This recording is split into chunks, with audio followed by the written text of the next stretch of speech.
Hey! Welcome to Jason is a Social Scientist. By Mouth Daily. Pill number 898. So, some of you might be wondering wait, no. Are you here to light my fire? Getting ahead of myself here. Are you all here to light my fire? That's my first question. Dang it to heck. Alright, set phasers to flaming.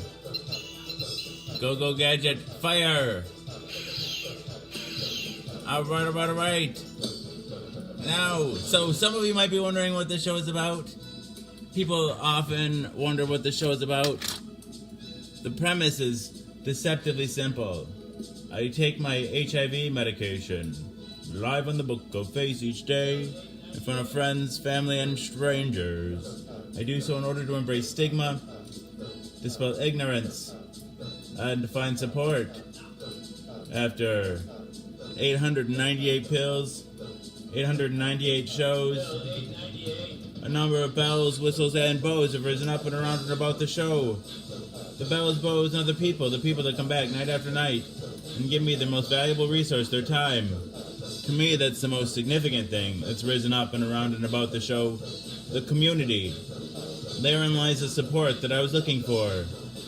But a number of bells, whistles, and bows have risen up and around and about the show.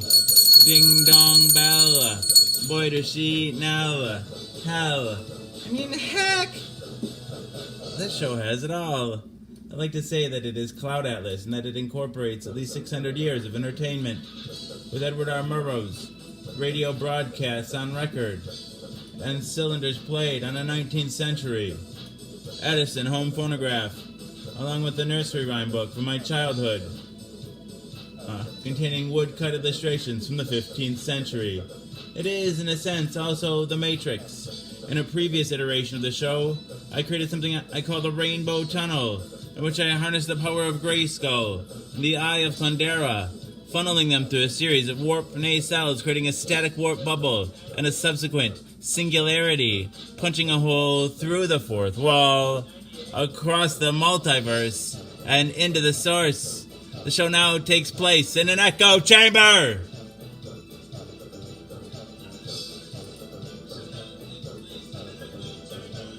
Created by me, that serves as a way station between our reality and the source. I don't expect lay people to fully understand, as this is advanced social science. Yeah, so the show's also like an old-timey variety show, Carol Burnett style, mixed with a merry melody of Looney Tunes, and a measure of Mork and Mindy, a dash of Mr. Ed, and two doses of Alice in Wonderland, a helping of Hee Haw, heaps of Benny Hill, a hint of the Highlander, tons of the Twilight Zone, a tincture of Teen Wolf, an ounce of Oz, a cup of Creep Show and Cast Away, a quart of Quantum Leap, and a gallon of Gilligan's Island. It's a 4-hour show and a 4-hour tour. Piles of Pee-wee's Playhouse, a pinch of Peter Pan, a pound of Popeye, I am what I am, a whole block of Mr. Rogers' Neighborhood, and a ration of the Rocky Horror Picture Show. I'm just a sweet transvestite from transsexual Transylvania. Ha ha. Come up to the lab, see what's on the slab. I can see you shiver with anticipation.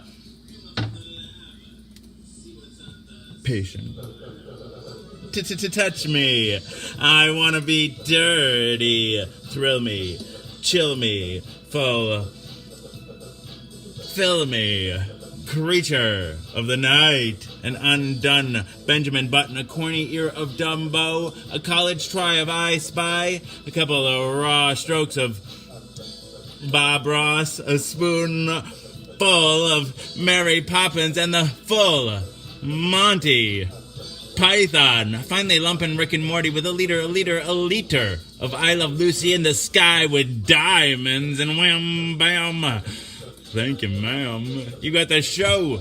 Everything is out of place and out of time here, including and especially me. Alice will always be pregnant. Harambe will always be ready for her high fives. The first and the second coming will always be risen with the Obamas getting blowjobs from the Woodies. The Supermen and their boners will always be spinsters and sempstresses working the sweatshop. The twin towers will always stand with Lady Liberty. You will have their MTV. Pigs will fly. Disco and dance will reign, like men did in the days of old. I write nightly the future history of anachronism for your future children and your elderly grandparents. May they enjoy it now and time immemorial. If I'd have people take only one thing away from this show, it would be the knowledge that HIV is preventable. If you're HIV negative, there's a once-a-day pill you can take. They call it PrEP, or pre-exposure protocol. The pill is Truvada, and if you're HIV negative, you take it once a day, and it works like a highly effective chemical condom. It prevents HIV.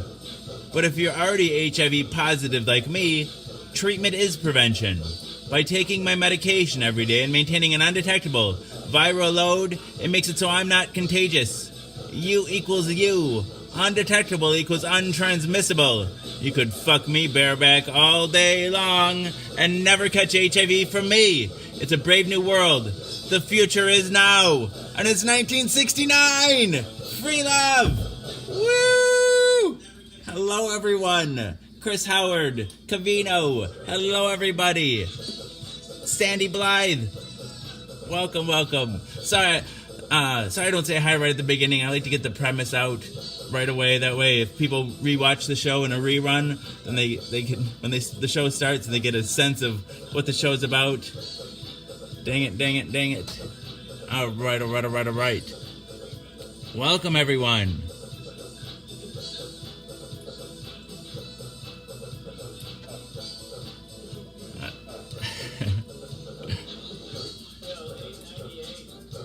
Philip Kyle Thompson says they don't believe what? Well, who doesn't believe what? Chris Howard. No. Let's love them all. Love them. Well, fuck them and love them, maybe. Dang it. All right. What's the next step? Other places, they raise the roof. Here, we blow the motherfucking roof off and raise the floor. I look like I do have the Messiah complex.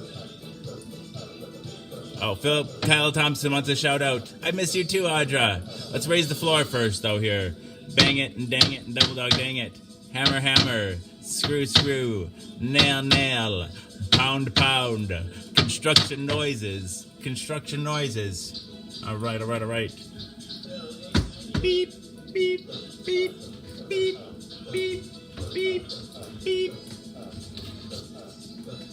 Dang it. Hey, Jeanette. How is Audra tonight? Are you back from your visiting your sister? Boom goes the dynamite. All right.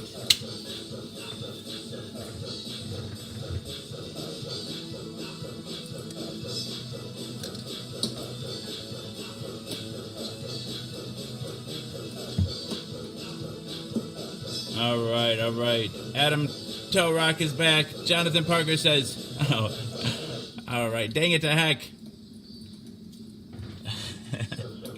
All right, here we go. Woo!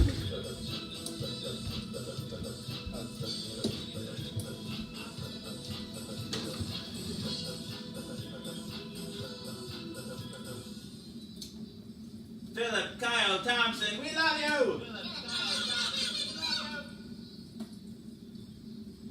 Philip Kyle Thompson and friends, we love you!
Dang it, dang it, dang it to heck. Oh, good. Enjoy that downtime. Just the one micro machine here. Is this the Starship Enterprise here? All right. Now, before we build it up, we gotta break it down.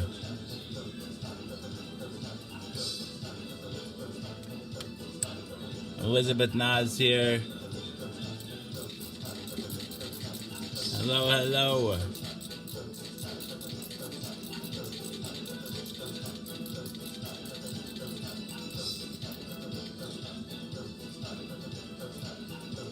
I just did a shout out, Sirach. Hello.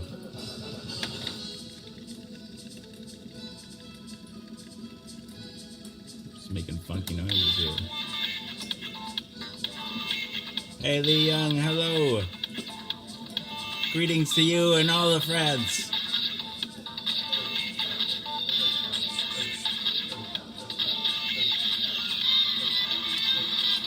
Break it down.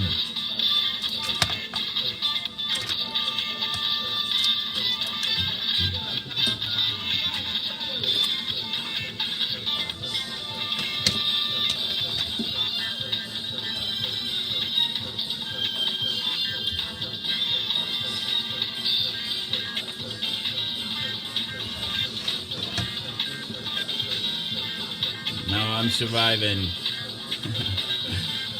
Oh, God. Light my fire, Jonathan. Light my fire. Alright, so some of you might be wondering what the show is about. People often wonder what the show is about. The premise is deceptively simple. I take my HIV medication live on the book of face each day in front of friends, family, and strangers. I do so in order to embrace stigma, dispel ignorance, and find support. After 898 pills, 898 shows, a number of bells, whistles, and bows have risen up and around and about the show.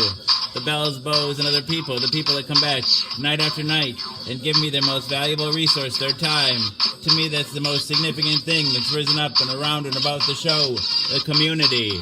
Therein lies the support that I was looking for. But a number of bells, whistles, and bows have risen up and around and about the show. Ding dong bell, boy do she knell. Hell, I mean, heck, this show has it all. I like to say that it is Cloud Atlas and that it incorporates at least 600 years of entertainment. With Edward R. Murrow's radio broadcasts on record and cylinders played on the 19th century, Edison home phonograph, along with the nursery rhyme book from my childhood, containing woodcut illustrations from the 15th century.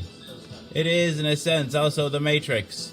In a previous iteration of the show, I created something I call the Rainbow Tunnel, in which I harnessed the power of Grayskull and the Eye of Thundera, funneling them through a series of warp nacelles, creating a static warp bubble and a subsequent singularity, punching a hole through the fourth wall, across the multiverse, and into the source.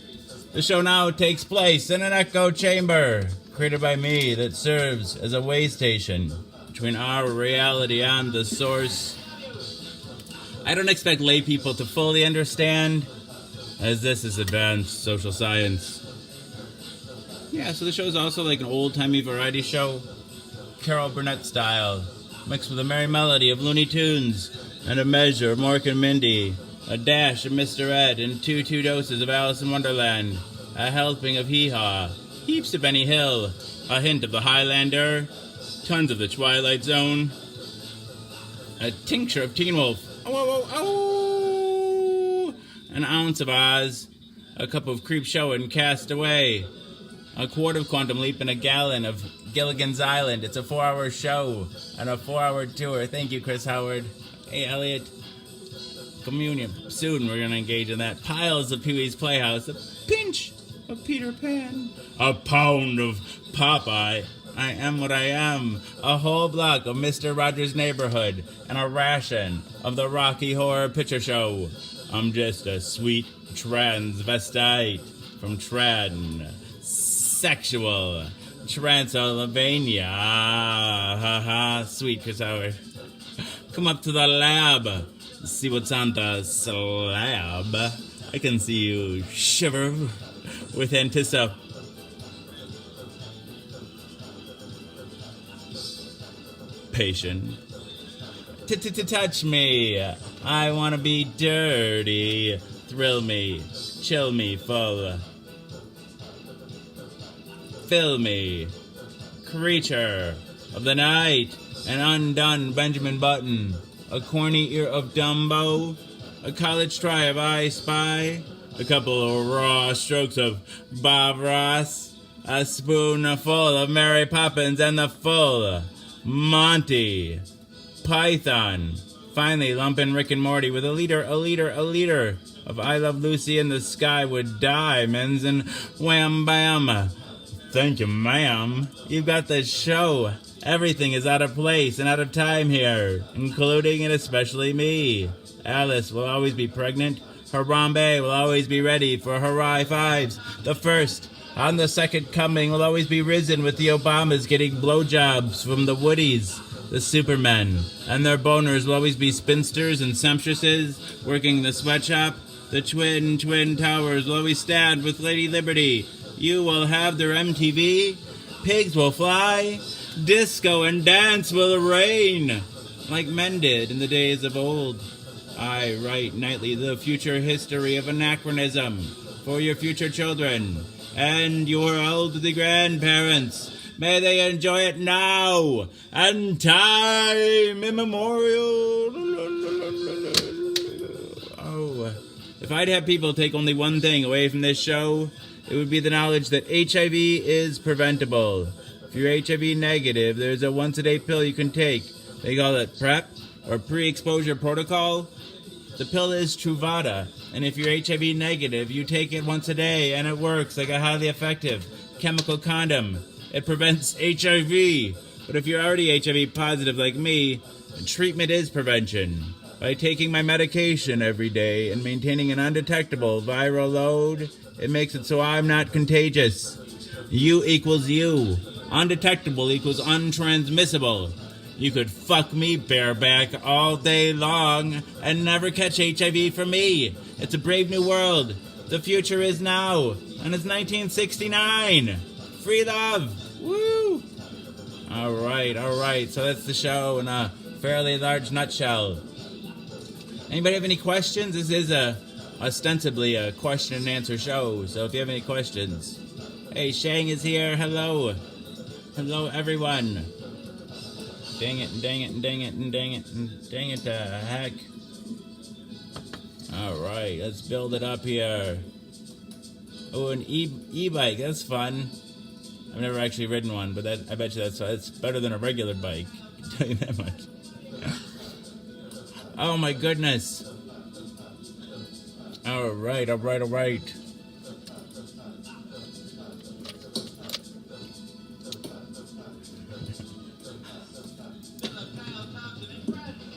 I'm lazy, is what I'm saying. I'm lazy.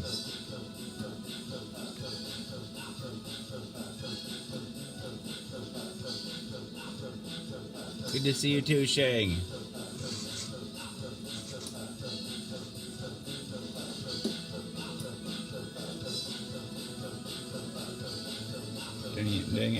Dang it, to heck.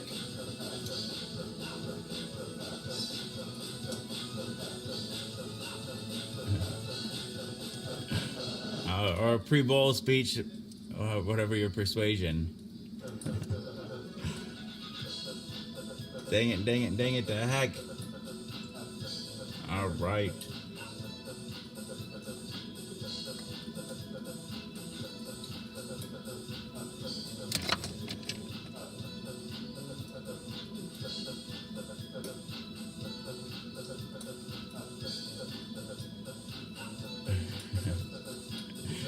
That's some strange arithmetic. It's fuzzy math, Elizabeth. I like it, though. I like it. Anything you plus me. Hey, Bo Deal. Hello. Oh, a couple weeks ago, Sierra, a couple weeks ago. I didn't like it.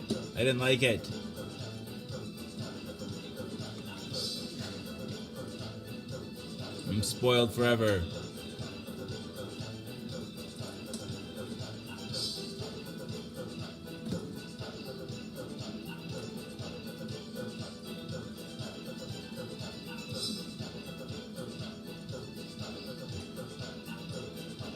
No, Tiffany, no, it doesn't. It doesn't really have any. The medicine doesn't have any side effects. Just having the virus itself, like, changes a person's body in more than one way, I think. It changes your normal flora because, like, your immune system changes, and so the balance of that you maintain, the homeostasis that your body maintains between it and it's the biome that grows inside of you, all the different microorganisms changes. Tanner Zager, you don't know what the show's about? Well, all will be revealed. Hang on. Thank you, Tanner. We love you too.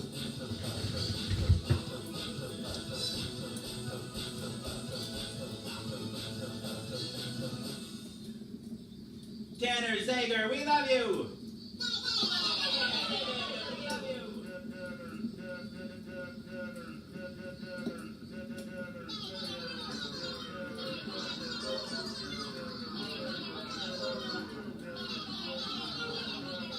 Hi, Marnice.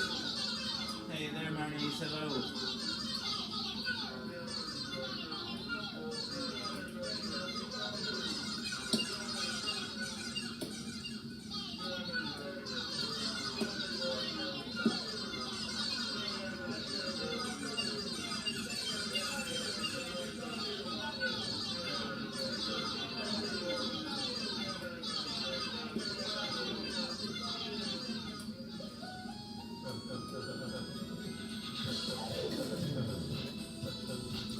Oh, so you must have heard the premise before then, Tanner, right? You must have heard the premise already. We still love you, though, Tanner. All right. So somebody here might not have heard it, though. We'll go with that. So some of you might be wondering what this show is about. People often wonder what this show is about. The premise is deceptively simple. I take my HIV medication live on the Book of Face each day in front of friends, family, and strangers. Each day now for 890, almost 900 pills.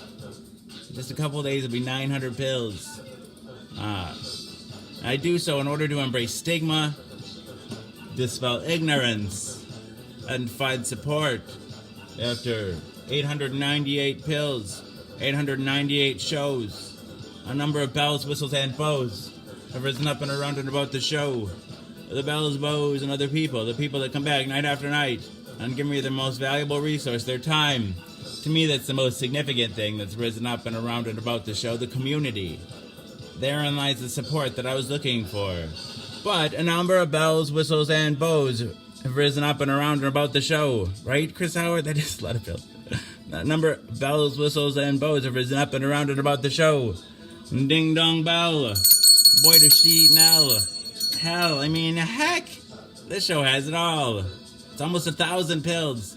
I like to say that it is Cloud Atlas and that it incorporates at least 600 years. It's like within spitting distance of 1,000 pills. I like to say the show is Cloud Atlas and that it incorporates at least 600 years of entertainment.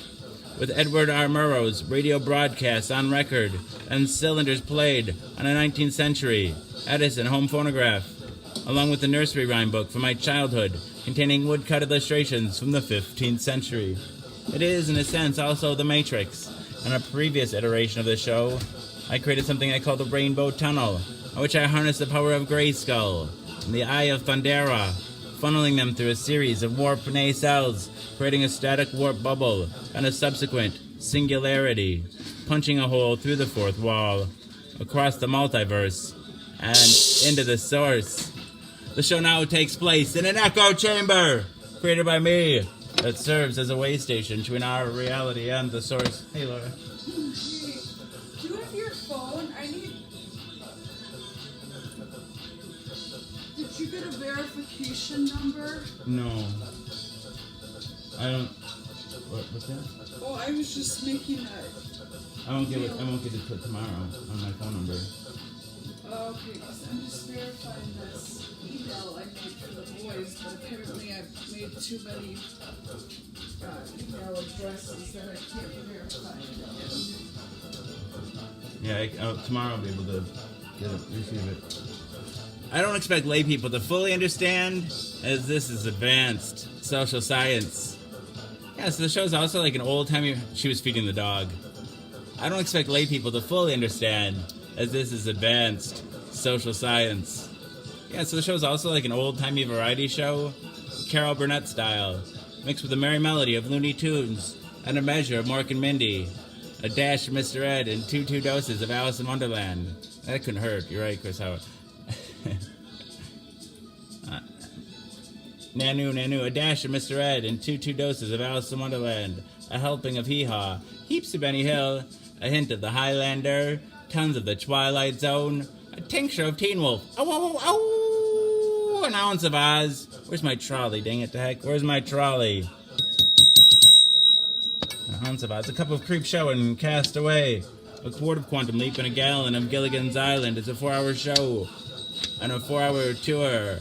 Piles of Pee-wee's Playhouse, a pinch of Peter Pan, a pound of Popeye, I Am What I Am, a whole block of Mr. Rogers' Neighborhood, and a ration of the Rocky Horror Picture Show.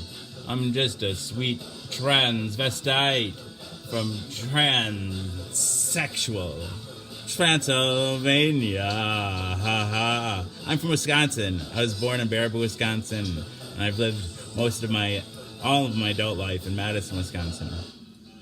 Transylvania. Ha ha. Come up to the lab and see what's on the slab. I can see you shiver with anticipation.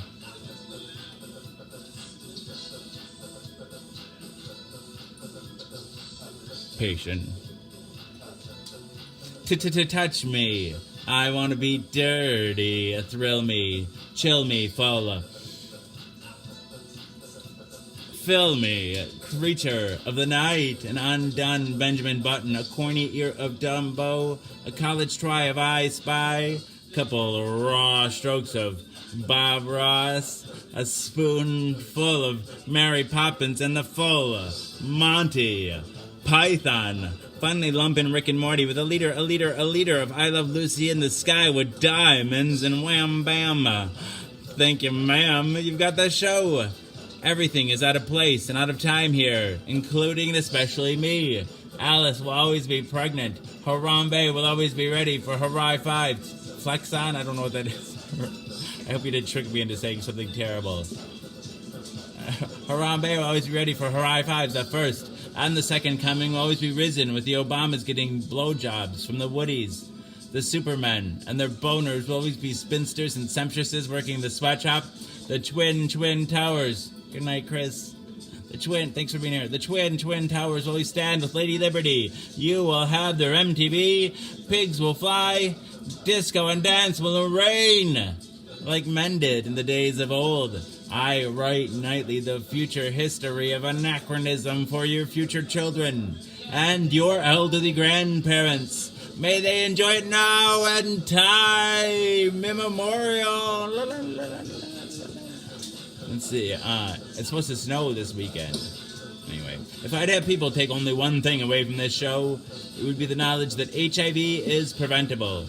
If you're HIV negative, there's a once-a-day pill you can take. They call it PrEP, or pre-exposure protocol.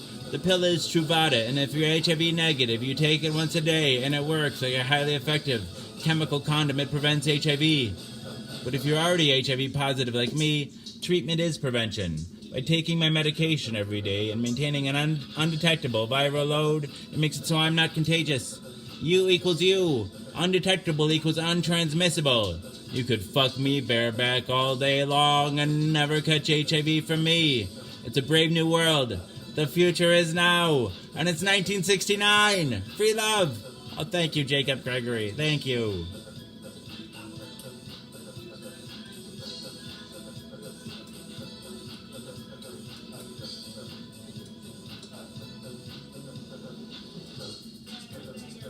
Dang it. Oh, Dean. Oh, you're too kind. You're too kind. My goodness. Now I just have to work on my own. No, you guys help me. You guys help me make it through the day for sure. Oh, I can handle one more day of snow. been really nice. Otherwise, it was hot. It was hot the other day. I'm gonna dang the dang show. Oh, thank you, Dean. Thank you. I'm just gonna dang the dang show quick here. That's Wisconsin for you, for sure. That's the line I used when we picked up Sophie the other day or today. That's how I found out it was supposed to snow. The person who worked behind the desk that it was supposed to snow. All right.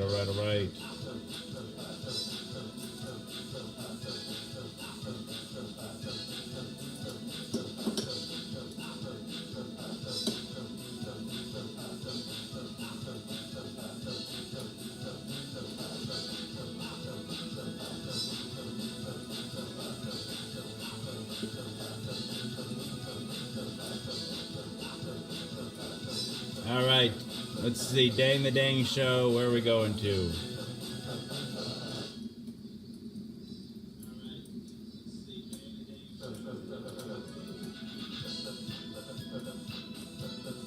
I'll go to the HIV groups right now. Let's see.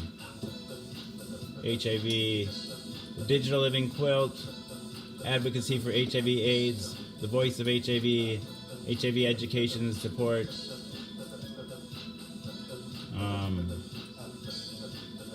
You strong enough to talk about your HIV status? A day with HIV. That's good enough for now. Tiffany McHaggart. You were confused at first, but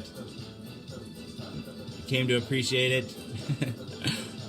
Perhaps I have an acquired taste, like coffee or something.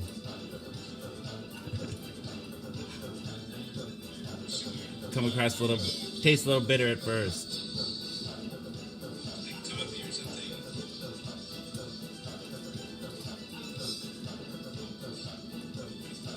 Yeah, you can make it undetectable, and then I don't know if your sister told you this part, but once a person becomes undetectable, it means they're untransmissible. They can't transmit the virus. Like, period. The science is super solid. It's followed. They're able to say that now after multiple studies. Like the first one was called Partner Study, and it followed 1,300 couples, 800 gay couples, 500 straight couples, and there were couples like my wife and I. They call them zero discordant couples. Like one person in the relationship is living with HIV, like me, and the other person is HIV negative. And to participate in the study, they couldn't be using any form of protection, either PrEP, the pill that prevents HIV, or condoms or anything like that. And they followed them over the course of 2 years, roughly 50,000 sex acts, and they concluded at the end of the study that not one of the people living with HIV participating in the study transmitted the virus to their partner. And then they followed that up with Partner 2, because some people are like, well, it's still not quite conclusive, right? And then they found Partner 2, which followed all gay men. And by the end of that study, I think there's a third study too, I think, but by the end of all the studies, there's been over 100, I think between 100 and 150,000 anal sex acts without a single transmission. And like everybody was on board with it after that, like the CDC, UN AIDS, like all the eminent doctors in the field, like that's enough evidence to say that it's not transmissible, like 0% chance. Thanks, Dean. Thank you. I do have a Messiah complex. You're feeding it. You're feeding it.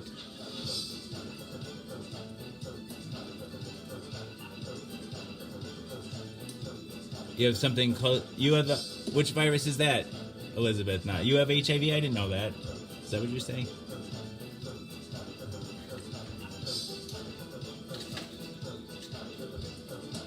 It's a branch of Pastafarianism, perhaps. Thanks, Shang. Thank you. All right.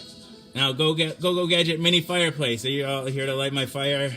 You all do light my fire. Google Gadget Mini Fireplace.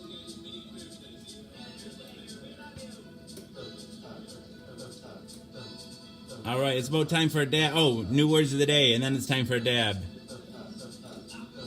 A Krishna complex, perhaps. I don't know. Messiah just implies like savior, right? I'm here to save you all. All right, dang it to heck.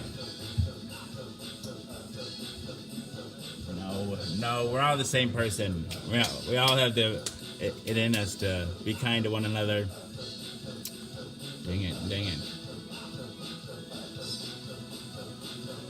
Thank you, Kelly. Thank you.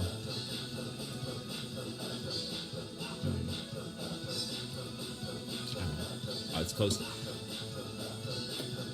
Well, I think, we stigmatize lots of illnesses, and it's not necessary. I think, HIV went a long way to stigmatize all the rest of the sexually transmitted diseases. I think they're always probably, embarrassing or whatever, right? But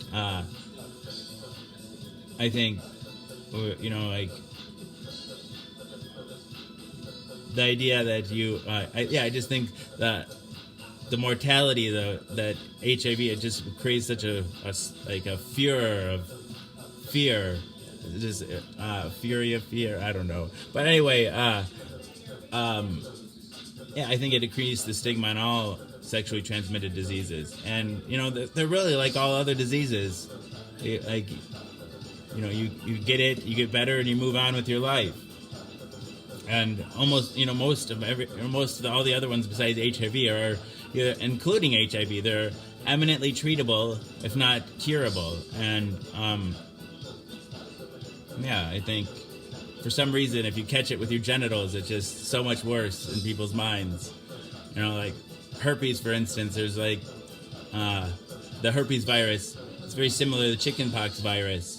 And if a kid gets the chickenpox, or at least in my day before there was a vaccine, if a kid got the chickenpox, no one thought of them as untouchable, even though there's a chance that they could develop shingles and transmit the virus, especially when they get older.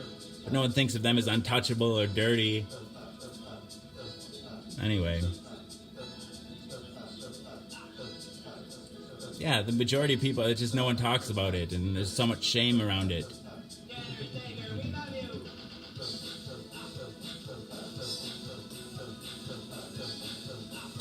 Hey, April. Rockin' Robin Riders here.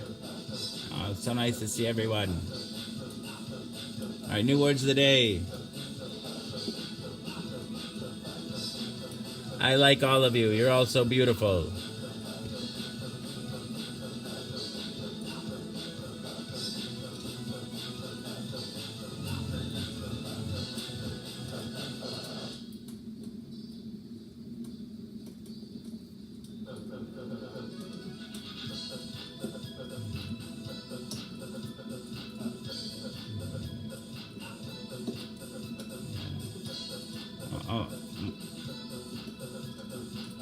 Yeah, the majority of people have been exposed to HPV for sure.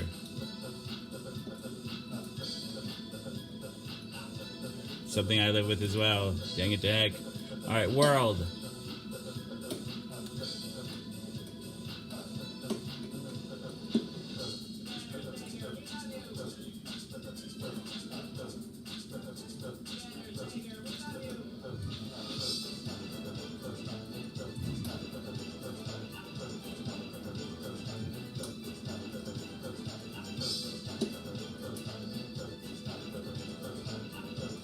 I think fibromyalgia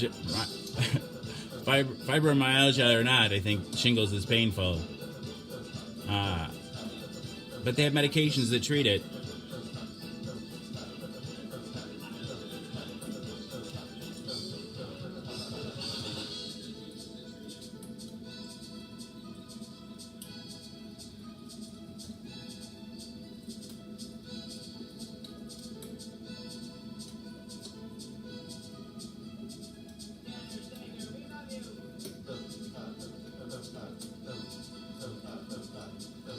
Give the whole world a hug.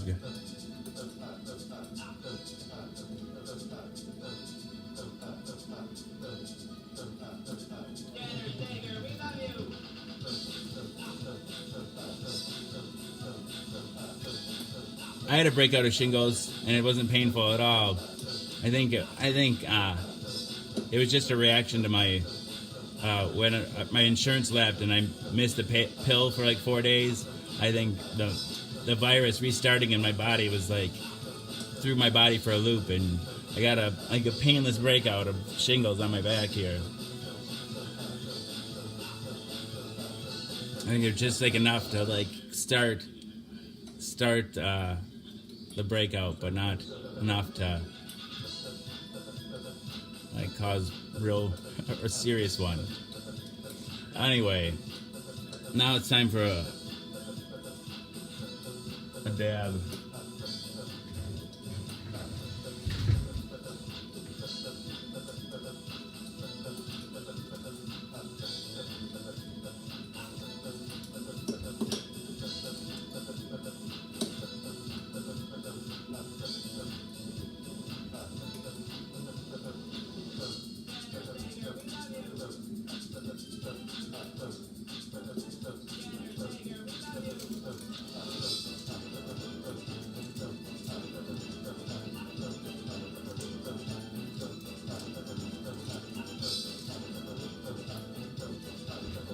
The new recommendations for the HPV vaccine is up to 45. They give it to people, whether you've been exposed or not.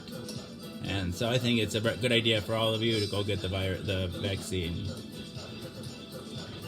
Like the HPV vaccine will greatly reduce, greatly reduce the cases.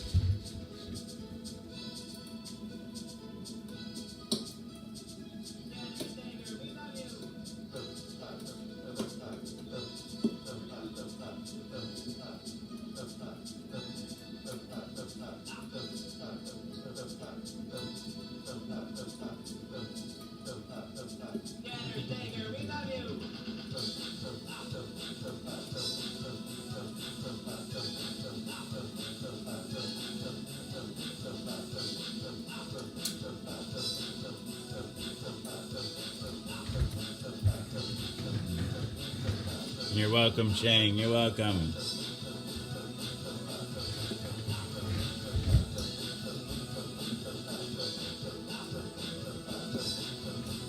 I ran out of. I forgot my torch when we went to the hotel, so I had to get a new one. And this one's so much better than my old one.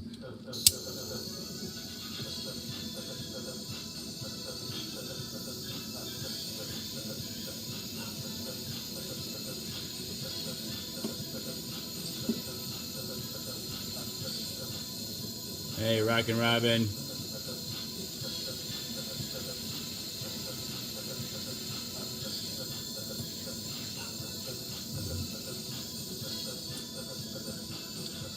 Yeah, they say up to 80% or more of people have been exposed to the HPV virus.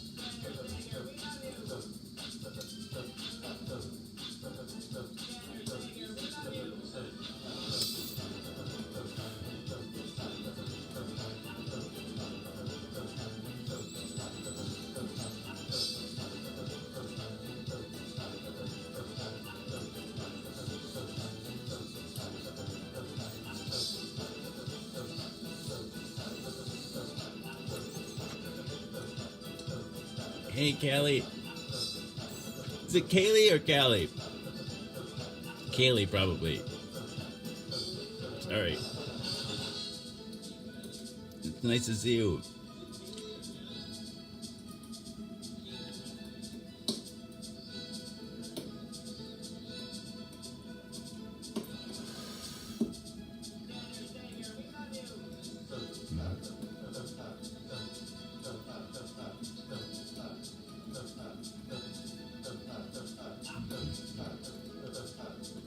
For most people, it goes away within 12 weeks or something like that.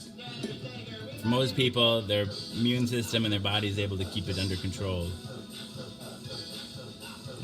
It's when your immune system has a hiccup, like maybe like when it's being taxed in some other way.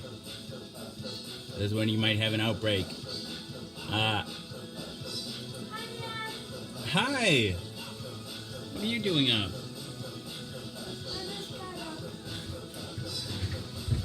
My body just like Let's go back to bed. I know I just woke up in the middle of the night. Okay, dear, let's go back to bed.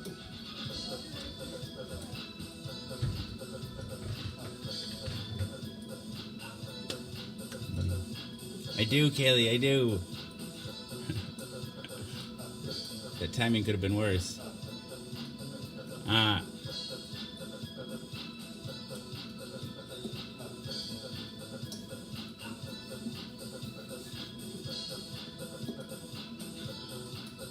And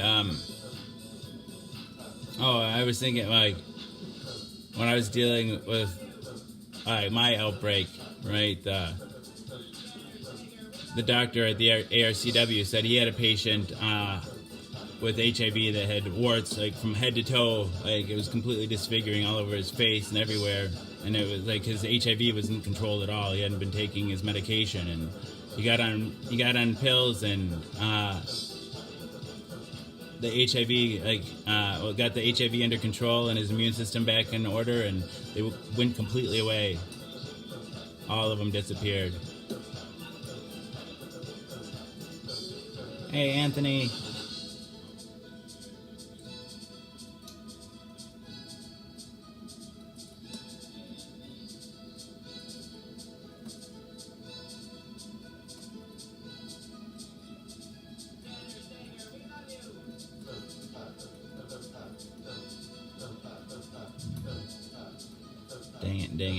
Dang it.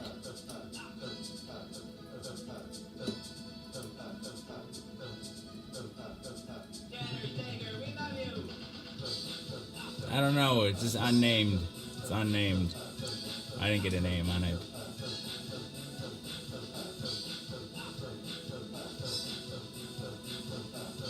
Seems to do the trick, though.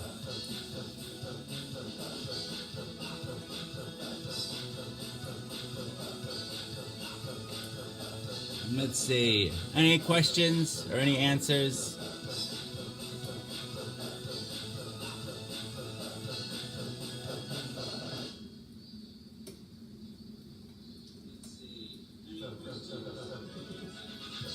Did you?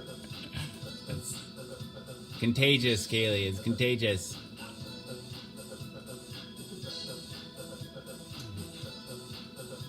When I was diagnosed with HIV, I asked more than once, and they said that I didn't have to worry about them contracting the virus. So, my wife remains HIV negative. It's actually a really difficult virus to catch. Even with sexual intercourse, it's hard to catch, and casual contact isn't going to do it.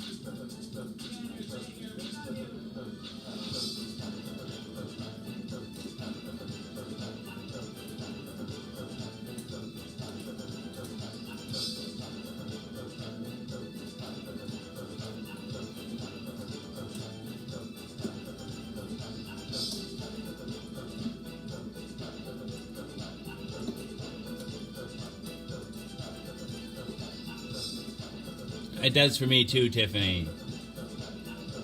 But my anxiety is bad without it too. It's like this different kind of anxiety. But like immediately after imbibing,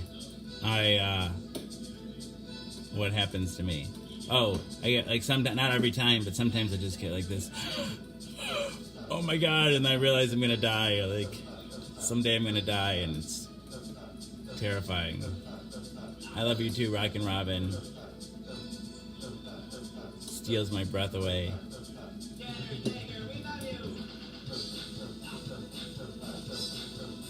Oh. Well, thank you, Kelly. Thank you. What did you read? Did you read, they've got a few different write-ups, like the Miko Hayes did one, and Steve Mix did one. So there's two different like blog, and then Josh Robbins did one on me. That was fun. And I did a radio interview with Paz I Am Radio, And also I did another radio interview or Facebook live interview with Activate Now. No time soon. Not sure what that means.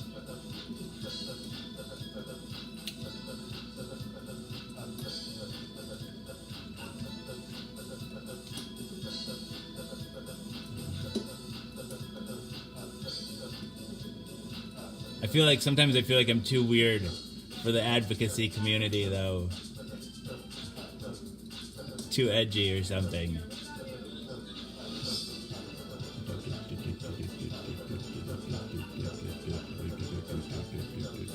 But someday, Kaylee. No time soon. Ah, gotcha.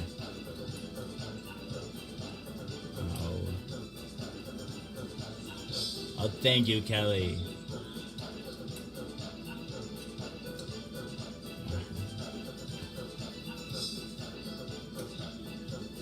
I think you might be Wasabi. Doesn't no fear at all, none at all. Oh my goodness.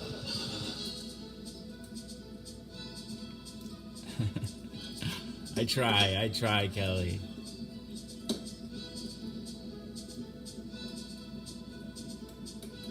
Dang it.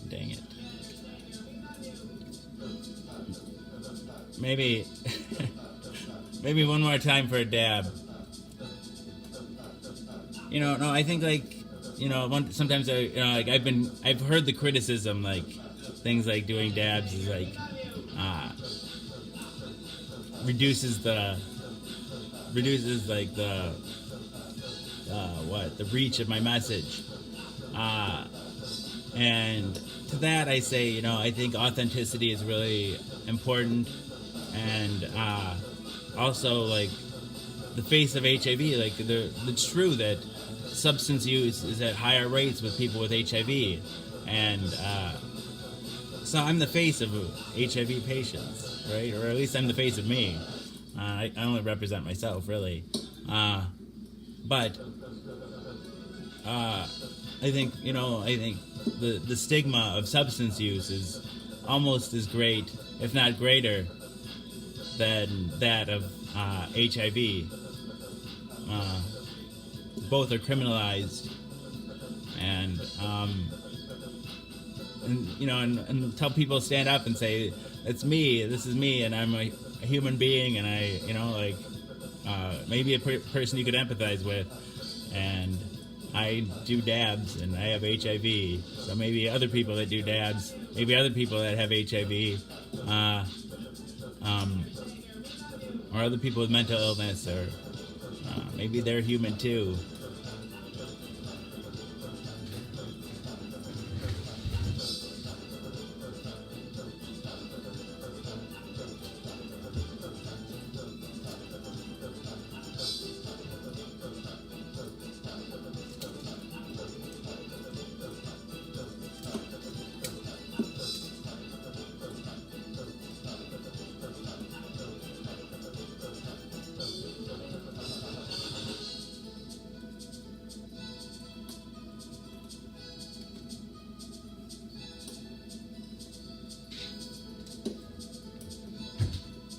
I'm sorry you suffered with that stuff, Kelly.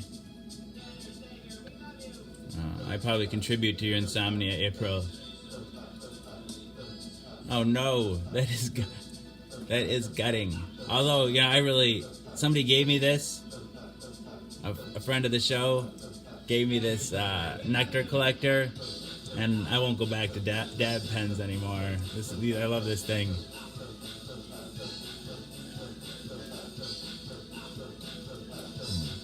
Oh, I agree, Kelly. Even if you walk their road, you still shouldn't judge them because you don't really know the road they've been on. Let's see.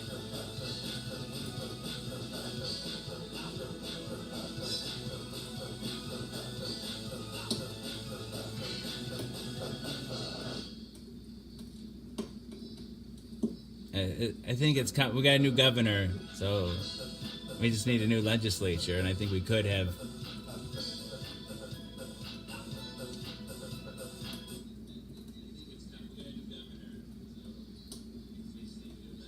We got lots of time left, John. Not late. You're not late. That's awesome, Rockin' Robin. That's awesome.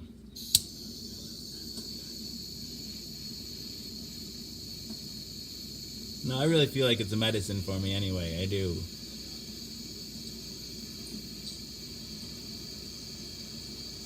It helps me cope.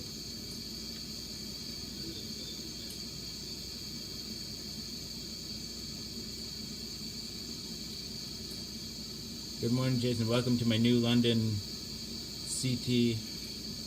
Well, thank you. I don't know what does CT stand for?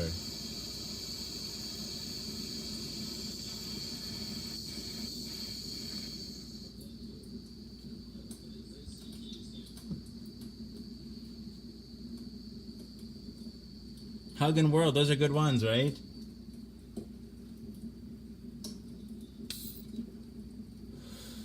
That's a good combination.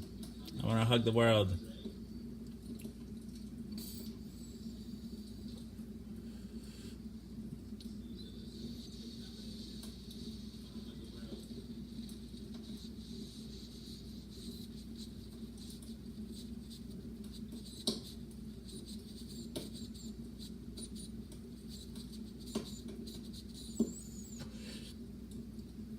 Yeah, I'm of the mind, Kelly. CT is Connecticut. Thank you. I'm of the mind that life is really difficult, and whatever people do to cope, I'm not gonna judge them.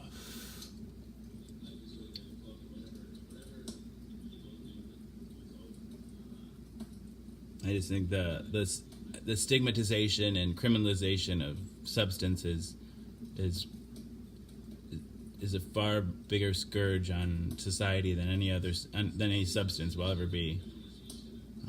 For the most part, people who use substances are functional, and it's only when people have real crisis in their life or their substances aren't able to help them cope anymore, and they just go at higher and higher doses. They just spirals out of control. But that's the minority of people. The majority of people are completely functional, and you're their friends, family would be surprised to learn that they even use substances. I was an opiate addict, a severe opiate addict, from 2006 to 2010. I did IV, either morphine or Dilaudid, whatever I could get my hands on, and in large doses. And no one knew. Not until I decided to reach out and get help after my son was born. I'm like, I can't keep doing this and be a dad.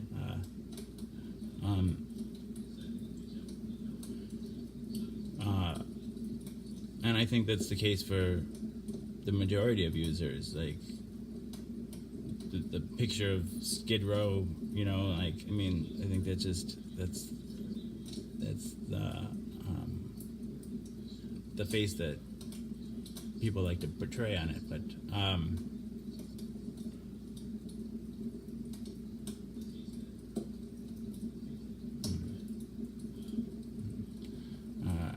But well, wasabi, it comes from harm reduction. I think is important, and I think tough love and judging people and judging yourself is just another thing that causes people to need something to cope,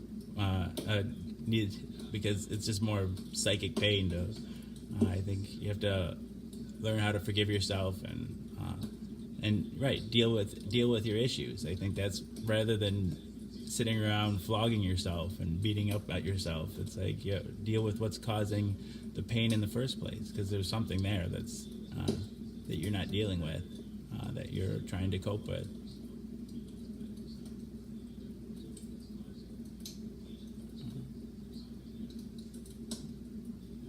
I think it's about finding a way to, yeah, forgive yourself.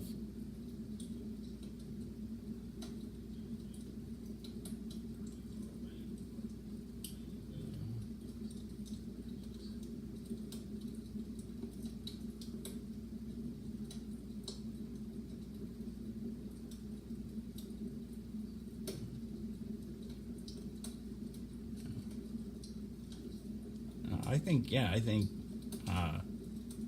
being aware of yourself is important. I think that's important. Hey, Bossy Tom.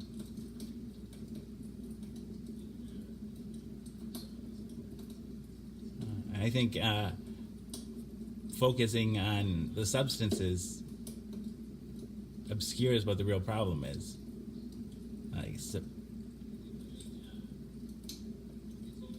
sobriety, I think, should be the secondary goal. Like finding a way to make somebody stable and not harming themselves, and having whether it be the substances or other things in their life that's causing harm. It's about finding a way that people are able to find like a stable point in their life.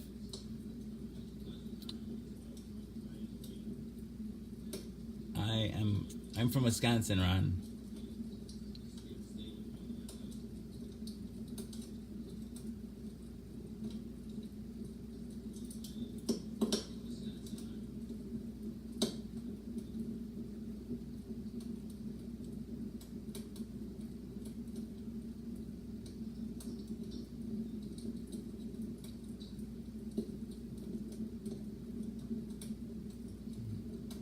Yeah, self-care is really important. Routine is important.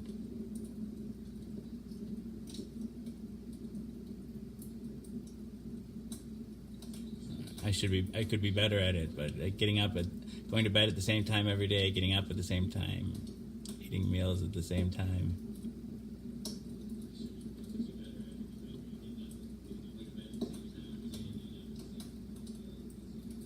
I look at them as a coping mechanism. Like the substances, I think of them as a coping mechanism.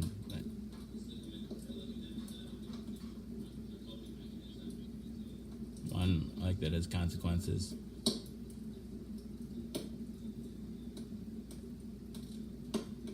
But I think of them as a symptom rather than a cause.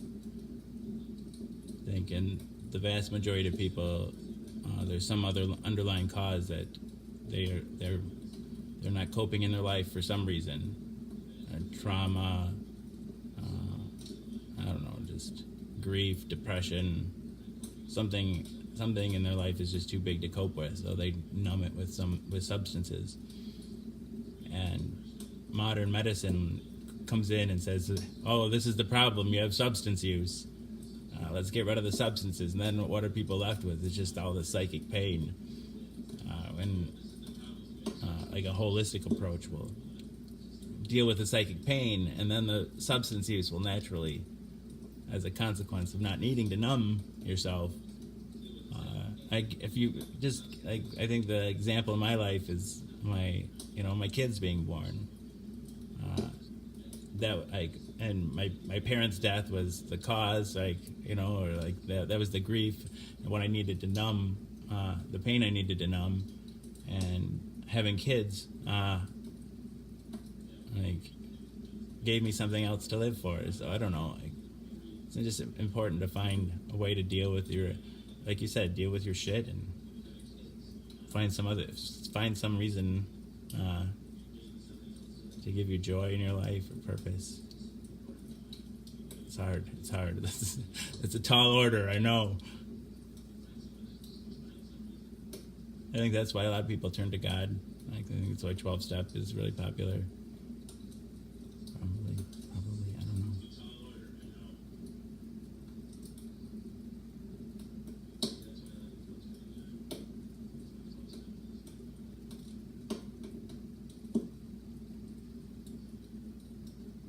I'm sorry you're feeling depressed. I'm sorry, Mama G. Good to see you.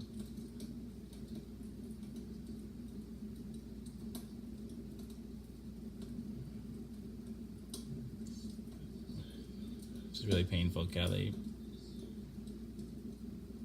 Yeah, my dad died in 2006 and my mom died in 2007, and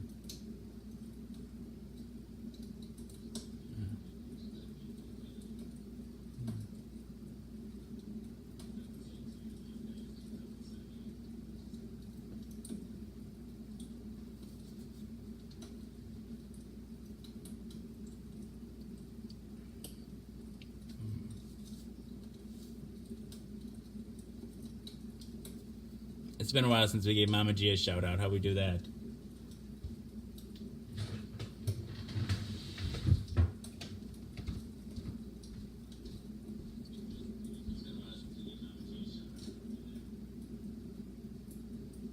Mama G, we love you.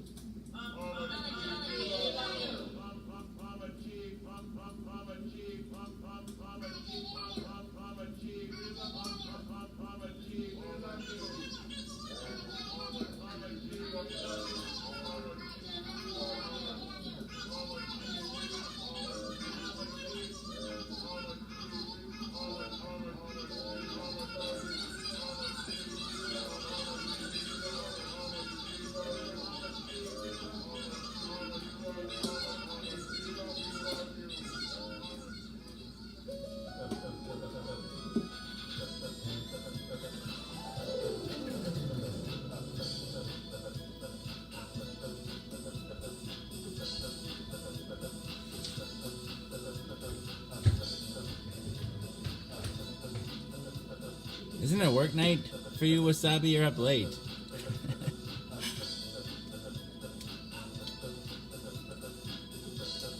I love Oregon.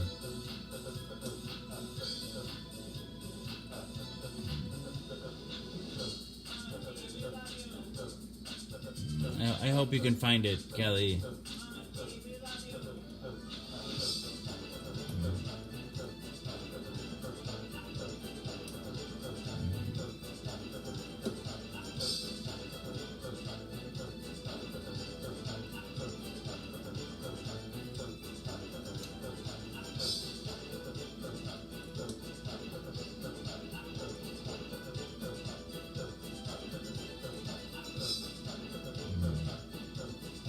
That's really terrible, Ron. I'm sorry.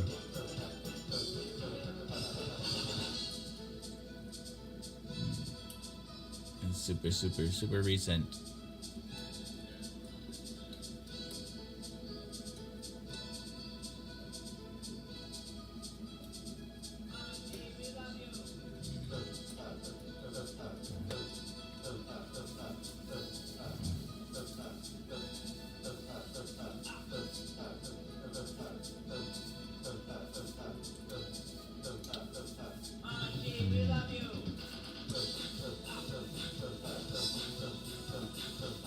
Yeah, I'm still not functional.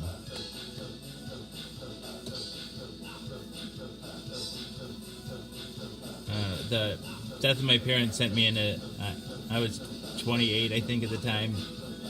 I think that sent me into a spiral that lasted for a long time. I was able to maintain function. The first 3 months, I was just in bed. I took a short-term disability.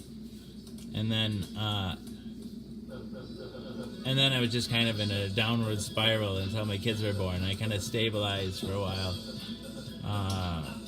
But then, like, I had different,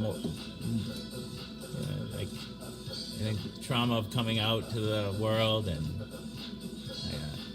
trauma of domestic violence and then HIV diagnosis. I've just been, like, yeah, I don't know.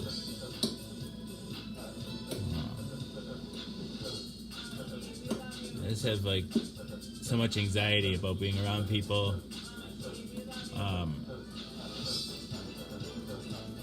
It's like, I don't know, yeah. My daily goal is just a shower, and I can't even do that. Like, I don't know. I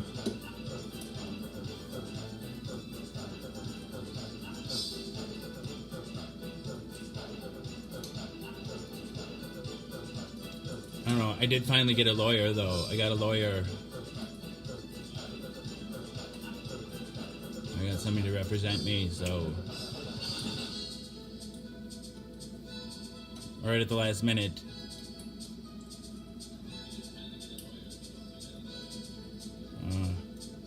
Not quite the last minute. June.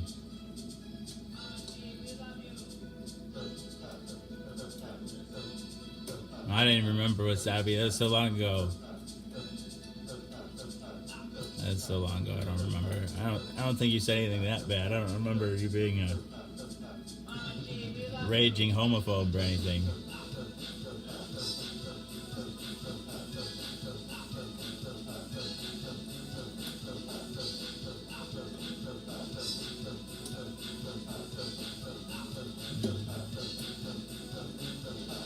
I didn't see what Tom's loss was.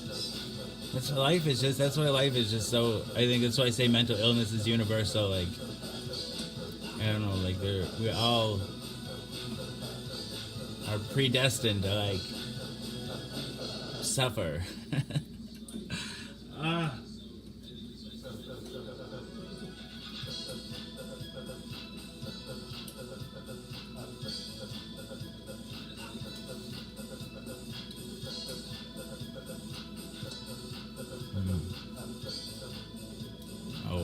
Oh wow.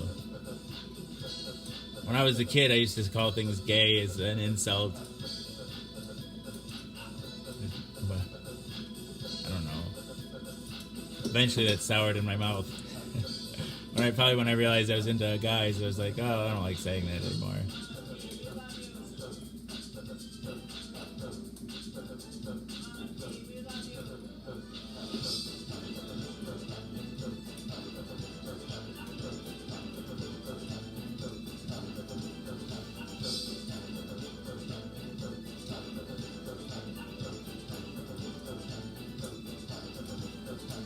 None of us are perfect. None of us are perfect.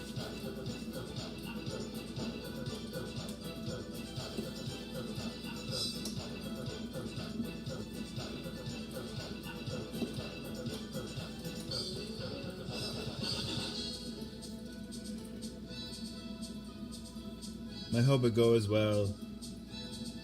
I have a copious amounts of records, if that means anything. So many records. The lawyer that I was consulting with at the RCW emailed, there's like 14 or 15 emails of PDFs. Because she couldn't fit them in one email. And so 15 emails of PDFs, and I had like a stack of papers, like it's a ream, like a ream of paper, my personnel file from Meritor when I worked there. Because it was like 12 years, like, well, it's more like 17 years, 12 years as a nurse.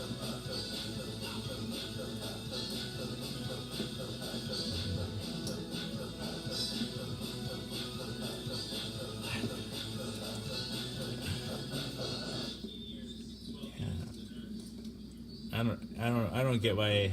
I don't get why, especially a gay person, would say that. But you know, people are strange with their language. I guess I think it's a way of taking it back. But I like taking things back, but I think in a wiser way, like use it as a compliment, not as an insult. Anyway. Oh, shucks. Shucks. I need a beverage, I think. I'm getting cotton mouth.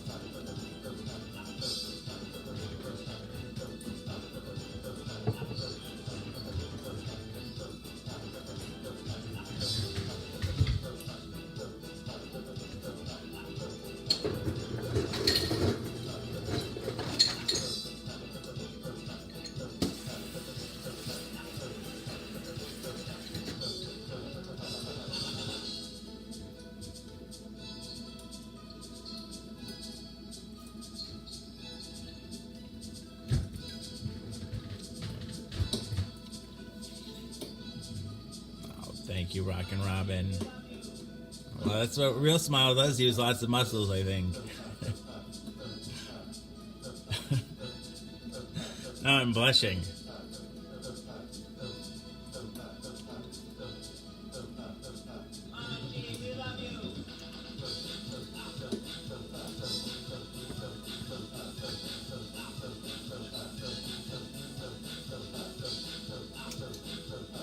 Good for you, Ron. I always said I had like a 80-20 split, 80% gay, 20% straight. But I really could rock that 20%. Like this, you know, because that's like all I really made available to myself most of my life. And then, but I usually masturbate to gay porn though, and then, so that's why I would say most of my life. And then. Like I was turned 35 and I actually started having sex with guys, and my split chain went to more like instead of 80-20, more like 75-25, because like I realized guys can be real jerks, especially after they come. Something probably women have known for time immemorial, and guys that have sex with men. But I learned that. I'm like, oh, maybe I like ladies a little bit more than I thought.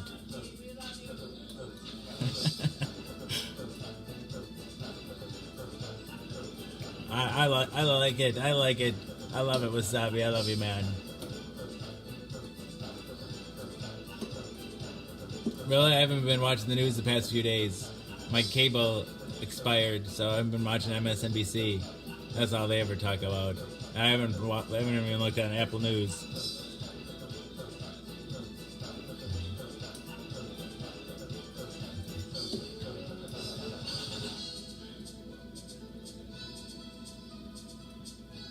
Yay. I'm sorry again about your loss, Ron. Let's give Ron a shout out.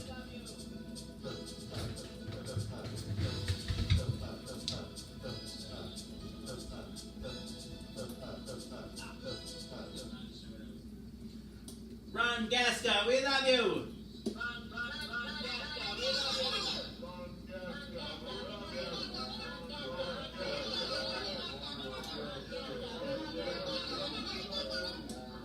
Yeah, that's it, Lee.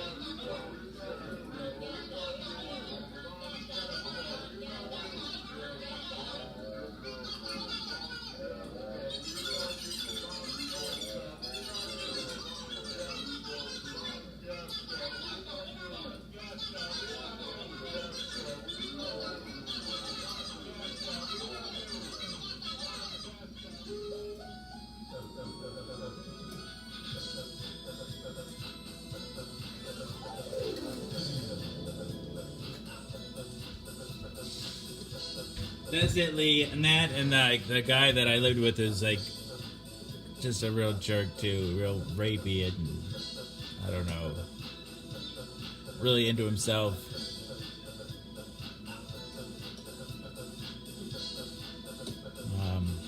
So yeah, and he was the first guy I had sex with after I was diagnosed with HIV. And of course, he's, I shouldn't really blame him, because the way my behavior was before that, I was pretty promiscuous, so I could have contracted a lot. But of course, from him, I contracted HPV and HSV. I caught what normally causes cold sores on people's faces. I caught all over my ass. I don't know, just... So that was like pretty devastating and mortifying. I don't know. And since then, I've tried to come to terms with all of the diagnoses that I've had, and it's like, it sucks sometimes, but whatever. It is what it is. And it's like, it's caused me to evolve my thinking about how I think about other people. Hey, Billy Loomis.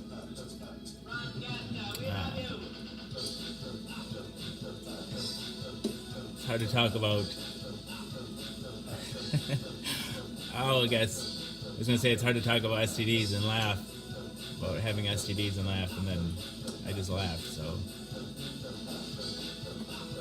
dang it to heck. Hey, Raylene.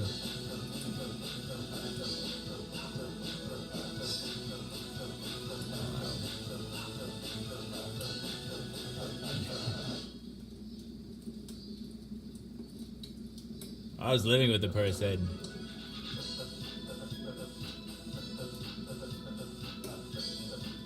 I did confront them. I screamed at them. I was high at the time on whippets, and I started screaming at them because I was so pissed off and say he raped me, and like he said he was gonna call the cops. And I don't care if you call the cops. You fucking raped me. And he did, and they was screaming. So then I got hauled away to jail.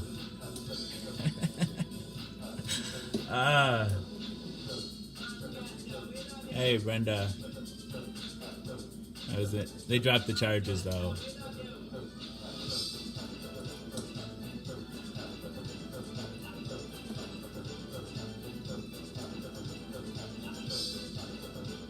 Yeah, oh yeah, they're still alive.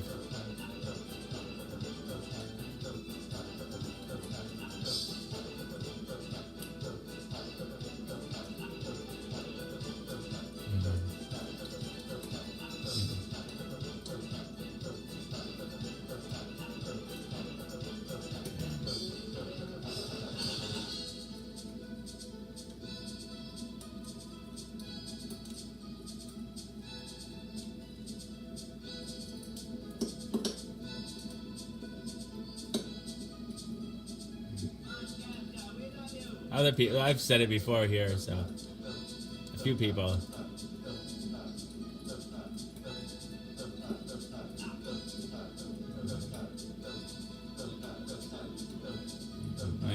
I guess. I thought you were going to sleep, Mama G.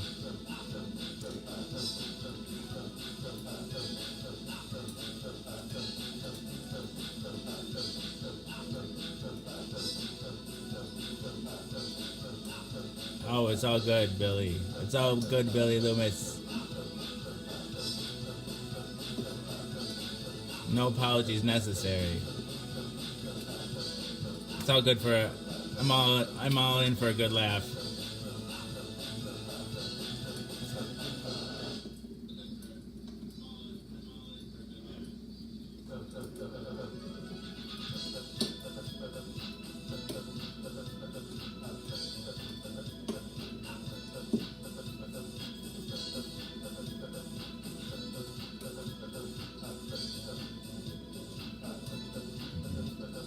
Roll with the punches. Be the things you love most about the people who are gone. I tried to say it. I like to say that for people that, and I think I said this when she was live too. If you'd like me, you'd love my mom because I'm just like a cheap imitation of her.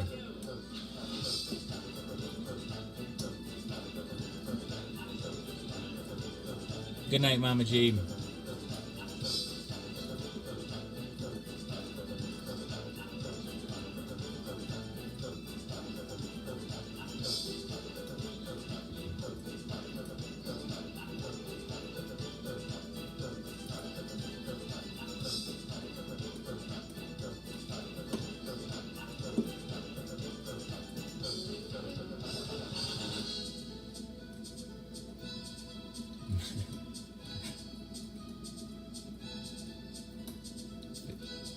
If it smells like a fishy, it's a tasty dishy. If it smells like cologne, leave it alone. That's like half the people here, Billy. That's cool, man. That's cool. Half the people here came to buy couches originally. Part of it, I share the show to troll groups. Like, especially in the past, I used to share it.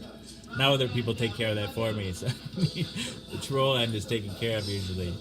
But yeah, I would share it to all the. And I always like to say a troll is just a friend you haven't made yet. And Billy, you're the shining example of that. Oh, I'm surviving, Jordan. I'm surviving.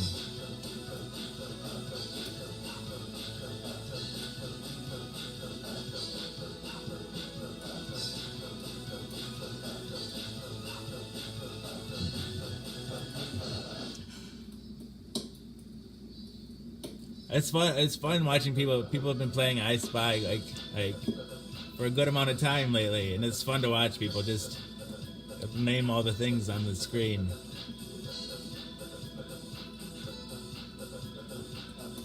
Right back at you. Right back at you. We'll call you Billy. We'll call you Billy, but.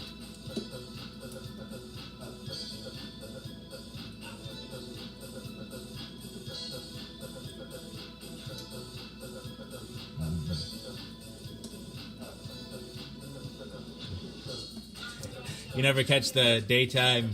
I'm clean as a whistle. A troll, you know, like the definition of troll, like one person's troll is another person's. I don't know. Anyway, it's like a person that is malicious, that's there to cause trouble.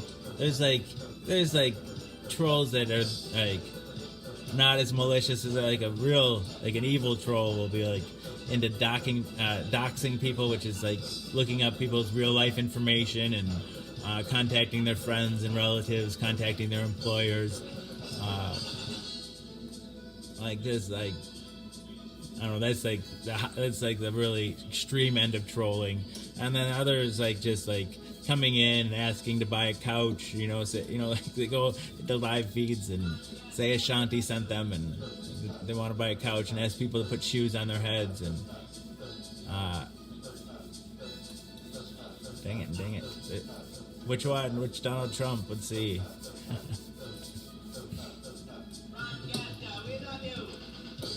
I'm clean as a. It's supposed to be a daily show like this, but it doesn't happen every day. Dang it to heck. But I do. I take all my showers live on the Book of Face too.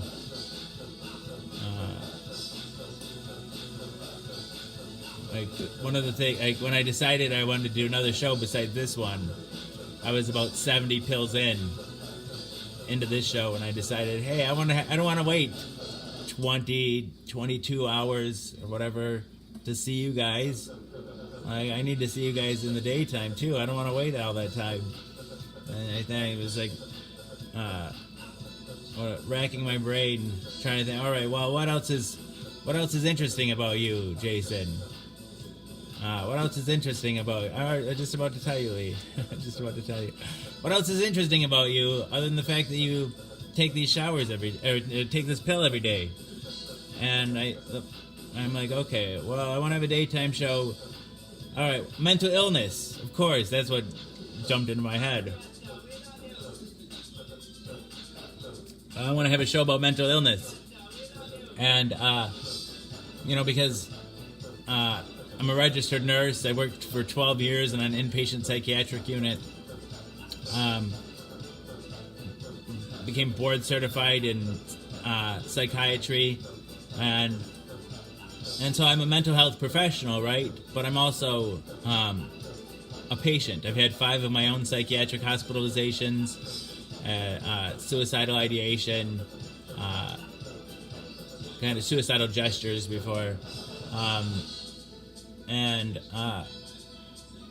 so I decided I wanted the show to be about mental illness. And at least for me, I know if I haven't showered in 7 days, there's a really good chance that I'm depressed.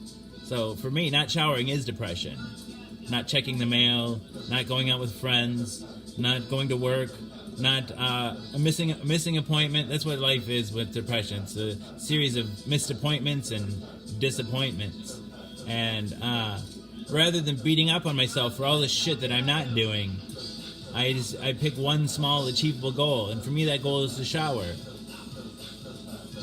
Like one of the things I would teach people when I was working as a nurse is when I would teach them to set one small achievable goal is I would teach them to pick somebody you trust, somebody that you care about, and that cares about you, and give them permission to hold you accountable for whatever your goal is. And not like a negative reinforcement, more like somebody that's there to pat you on the back and say, good job for doing what you said you were going to do. And by going live every day for both my pill and for my showers, I implicitly give you all permission to hold me accountable. Yeah, I heard about that. Where was that at? I forget where that was. He caused quite an uproar with that.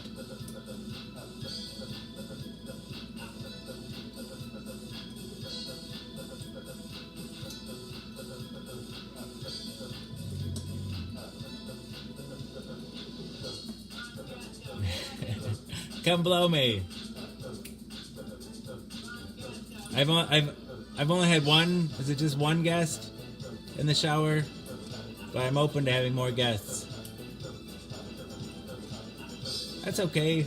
I take people however they come here, Mr. Loomis.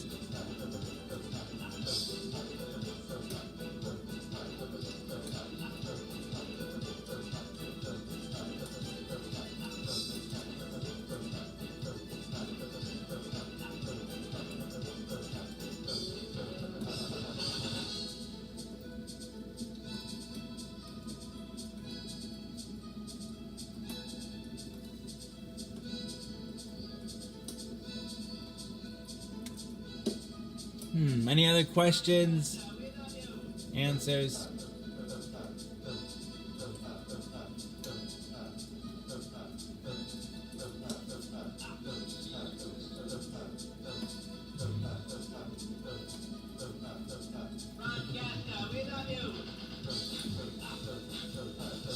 Oh, it's that soon already, is it?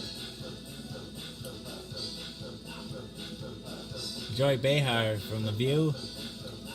What about her? I'll get ready for 420 here.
Ooh, for me? Aw, shucks. Aw, shucks.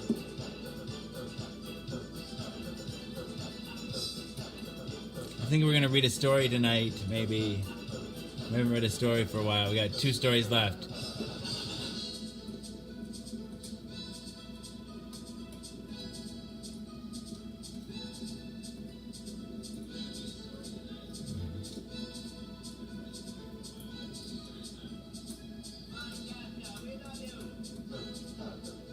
Are you seriously?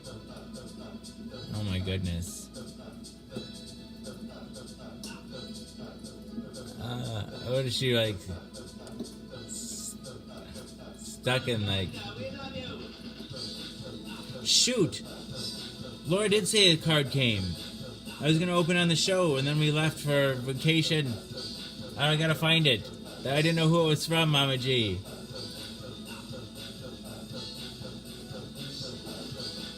I'll ask Laura. I'll ask Laura where it is. I asked her when we were at the hotel. I'm like, "Where's that card at?" She told me the other day when I was sleeping.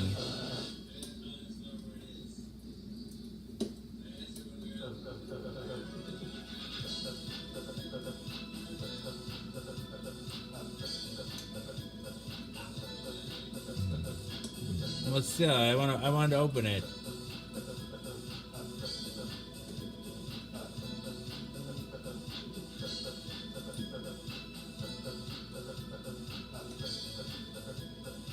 I didn't know who it was from.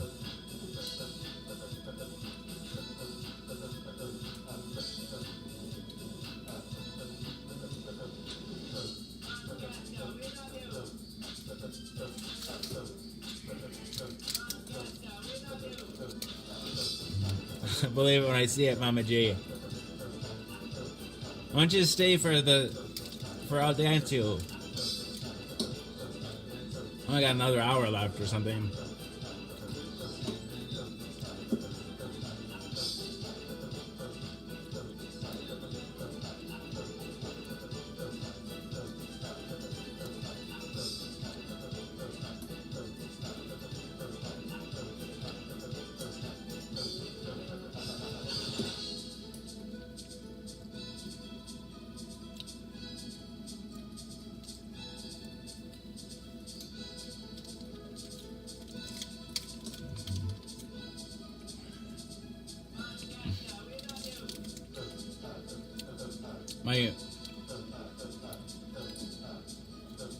My cousin, when we were real little, before I was a nurse, my grandpa was in the hospital. He threw a fit because my grandpa had a male nurse. This was the 80s, though. And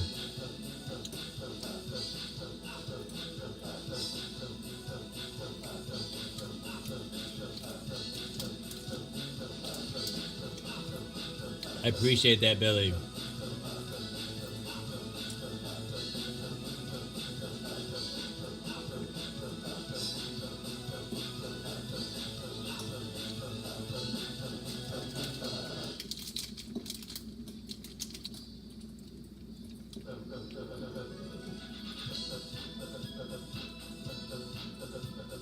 Anybody want one?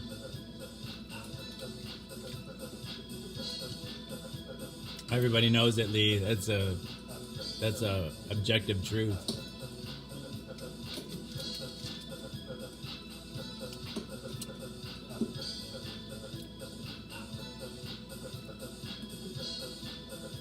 This is the third keyboard, I think.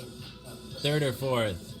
This is the keyboard graveyard, and there's the original one, the one you sent me. That one broke, and then this one. So that's three, right? I don't think I've gotten the fourth one.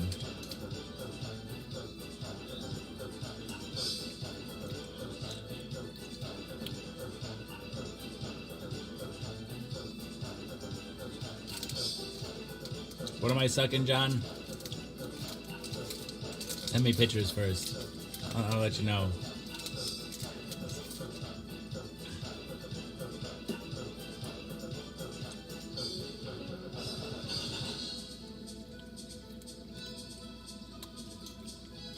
Now I'm starting to suspect you are trolling, Billy.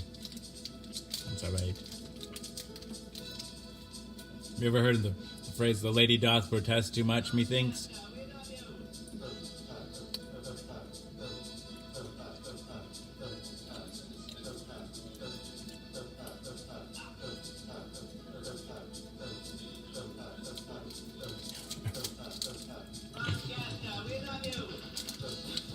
Did I say that? I can't remember, John. That sounds like me.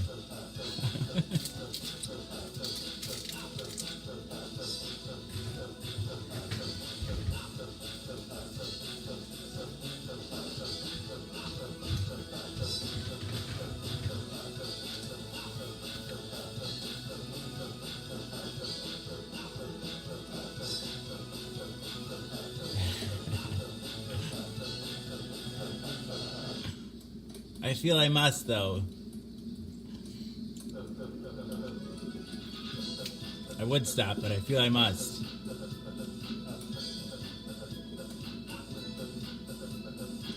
Jason, you appear each morning, but I just click the bell and change from highlight to all. Alright. So...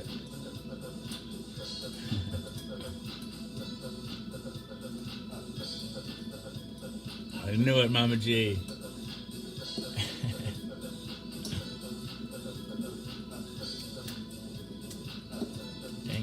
Dang it to heck.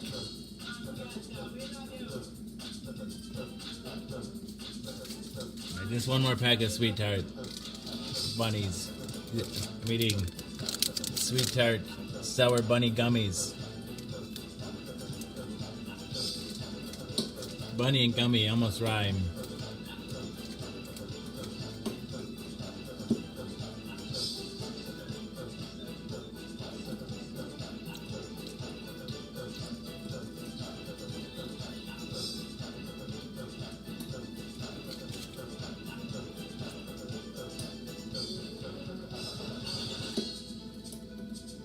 It's okay, keep going. That's what he said.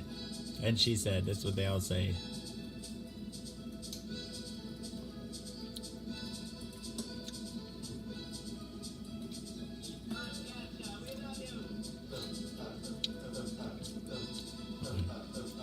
You want one, Mama G?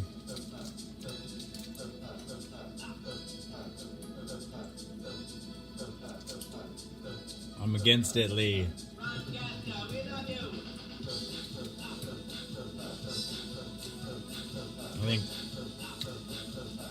I always feel like I have superpowers when I get vaccinated. I just think people have such short memories. People don't remember a time when illness could take your baby, like take your little kid at any time, and life was just more precarious. Like a certain number of people are just going to die every year because of the flu and because of this and that and measles and mumps and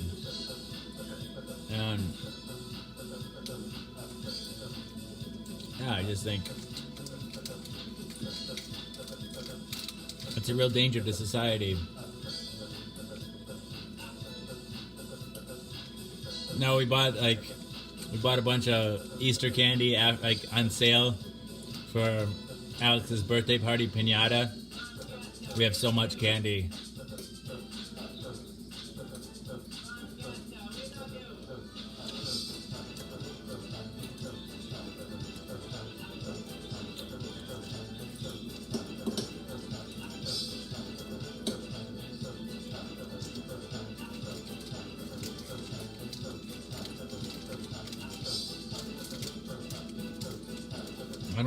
I don't know what black salve is. Salve.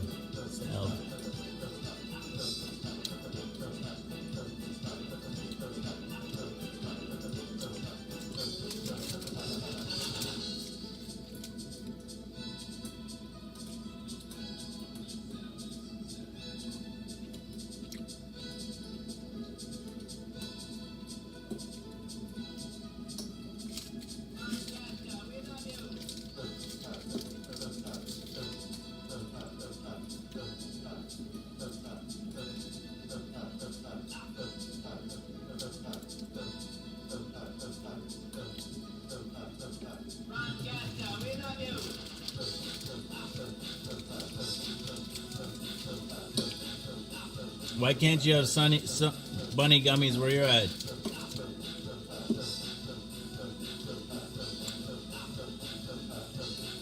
I think there's pockets where it's higher rates. Some of those diseases like measles are emerging.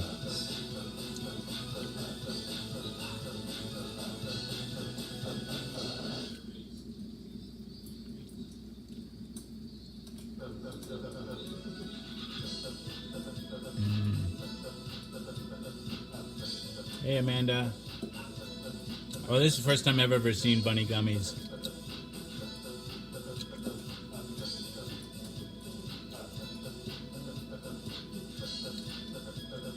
What do people use it for? That sounds terrible.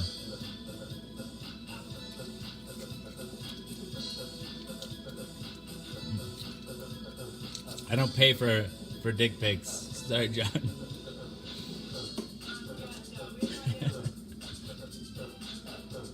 It's the 21st century. I don't pay for porn.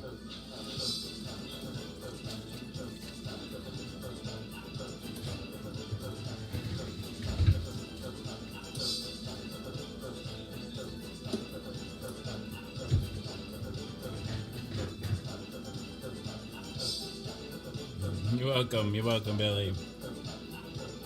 It's polite. Good manners, sir. Good manners.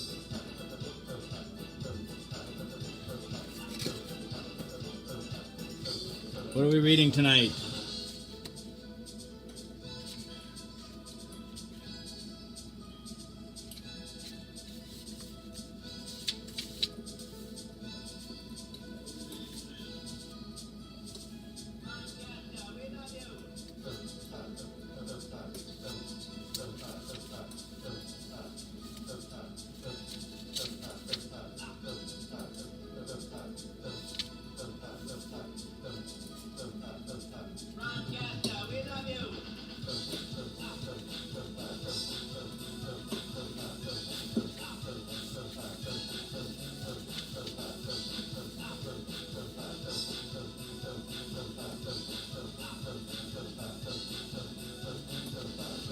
Oh, we're on the last one. I forgot we read that one. Okay, so how many pages left? Let's see. 486. 20 pages. We'll leave a good hour for that. Let's see how much time.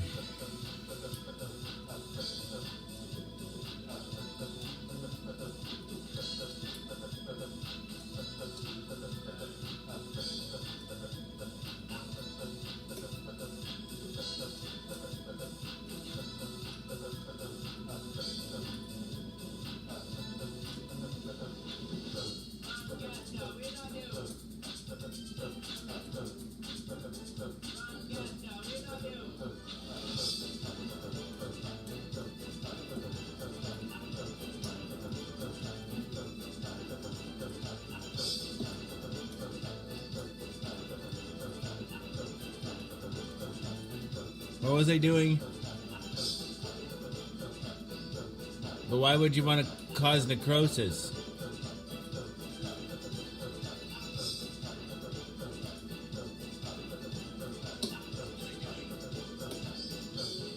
Oh, to get rid of moles. They think like I see.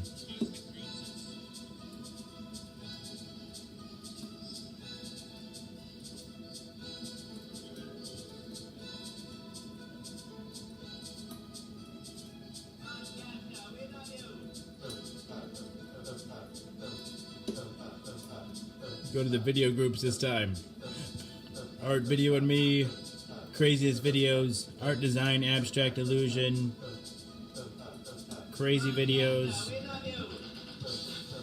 Videos, art, funny, share. WTF videos. Live videos. OMG videos. Amazing art design videos.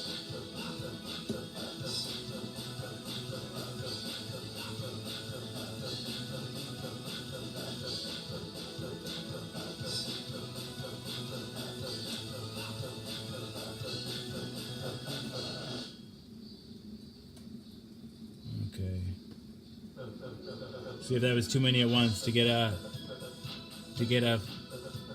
share ban.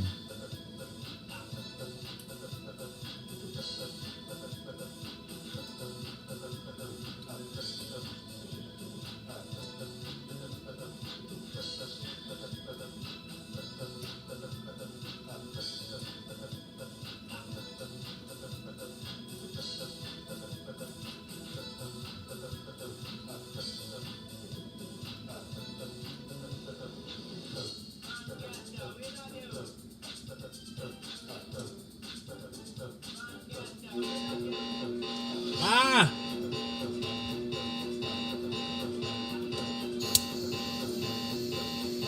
Hey, Yadira. Speaking of buzzes.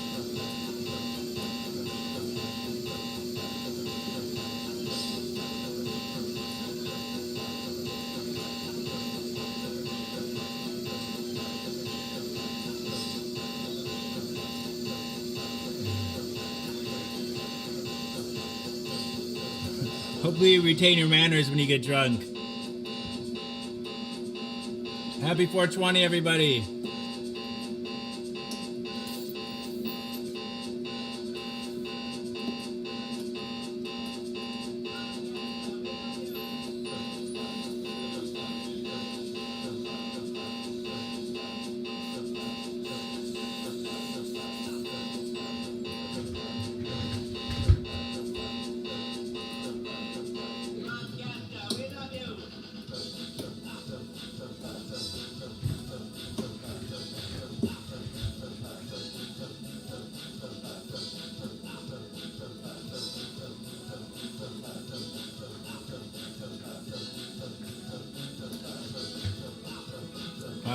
All right.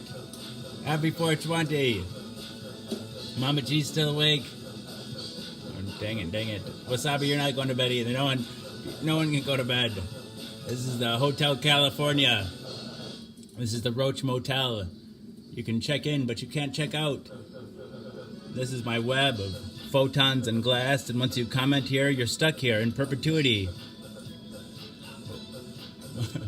In perpetuity, with my posterior for posterity. I do take a tolerance break when on accident only ever, though. Never on purpose. Just seems to happen.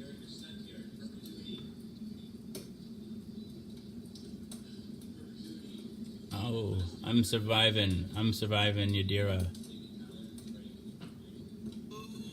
Ooh, ah.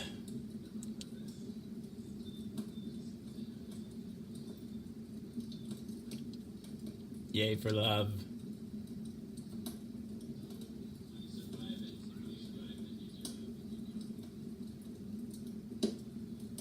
Some days the candle burns better than others. Sometimes it's like the flame just stays up here. I wish I knew what the difference was. If I could control it somehow. I gotten pretty good at balancing it so that half the contents doesn't spill. Oh, I'm sorry, Mama G. That alarm, it works well, doesn't it? It's the only thing that could wake me up when I was a kid. I've had that alarm clock since I was probably at least in middle school.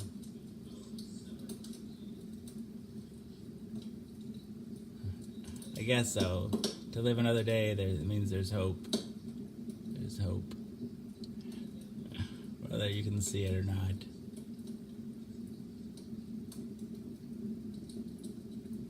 It cuts out after a half an hour. Maybe we should play a record. I have to get a new bulb for the lava lamp.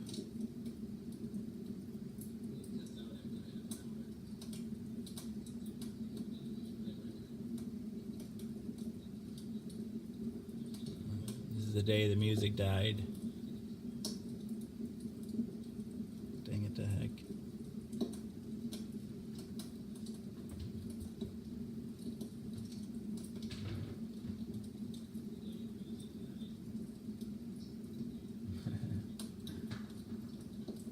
Good night, Wasabi. Thanks for hanging out.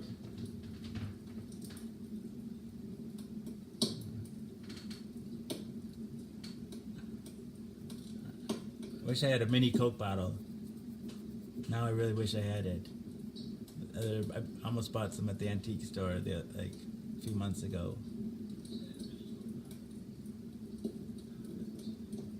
I love you, Yadira. I love you. Thank you.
grow too old to dream.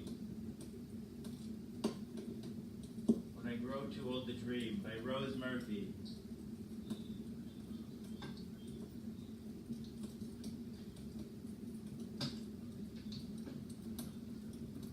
Crank it, crank it, crank it, crank it, crank it, crank it.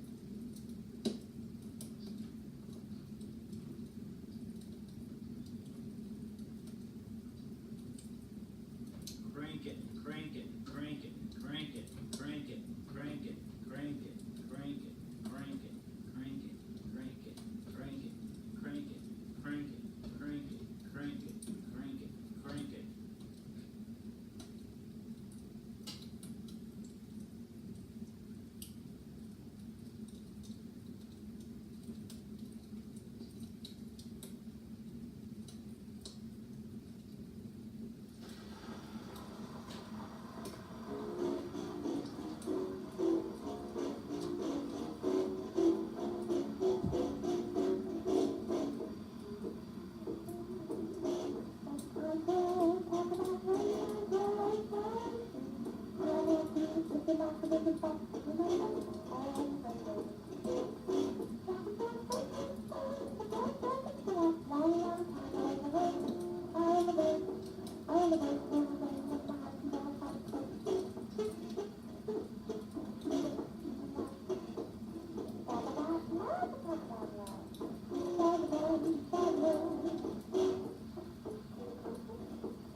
Something.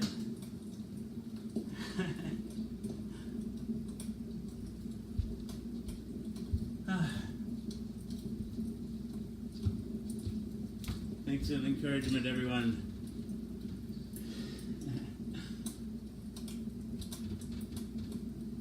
Dang it to heck.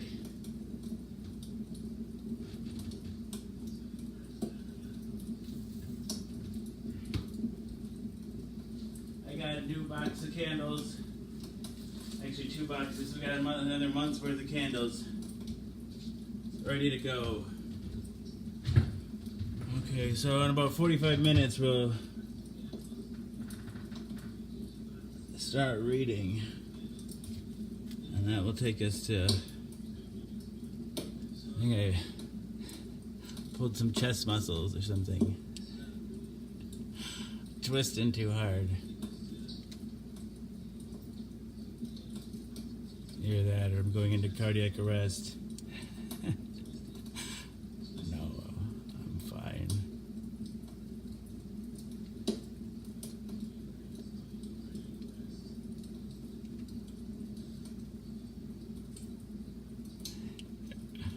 can't use those tea light candles. I got it, and I always got to use the Walmart votive candles. I tried the Target votive candles, and they don't have the same flame.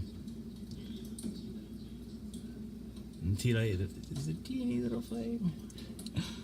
That's at least, especially when you first light it up. Sometimes the flame stands up even just a little bit above the brick.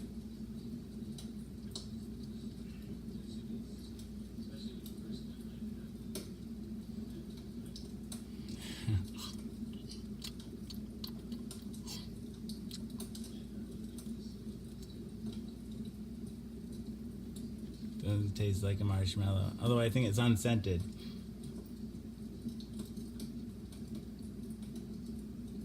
What the gummies do to me?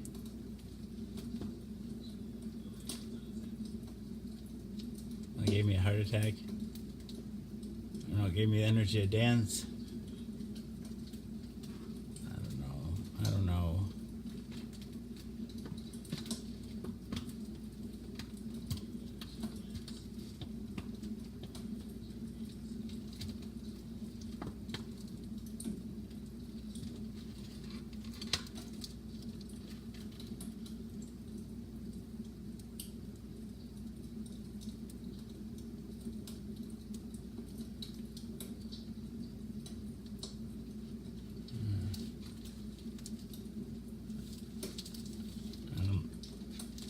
They say that sugar highs don't exist.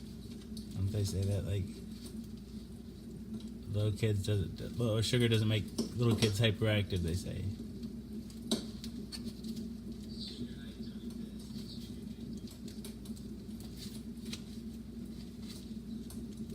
But it's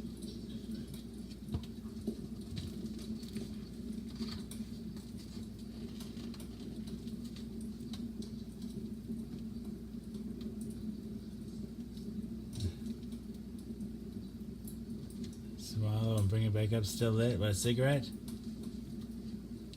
My grandpa could flip the cigarette in his mouth, flip it back out. He used to smoke Camel unfiltered.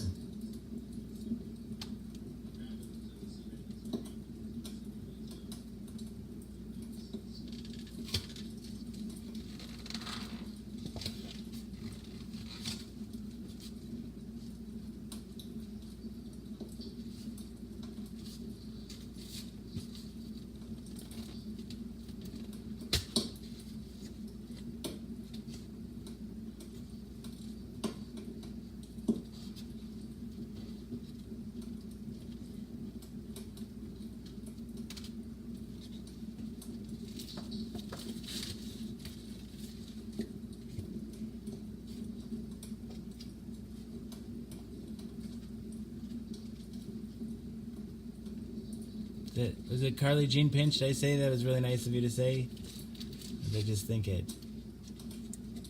Sometimes I think I said something and I didn't say it.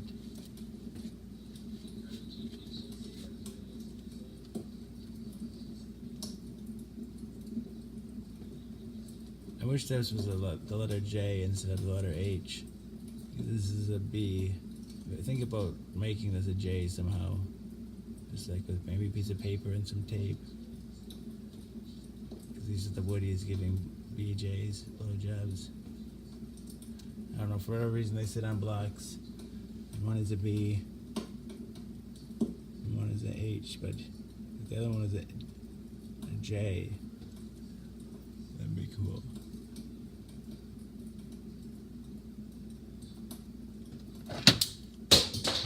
Well, I don't think they even have a way to test for acute marijuana. No, I don't think so.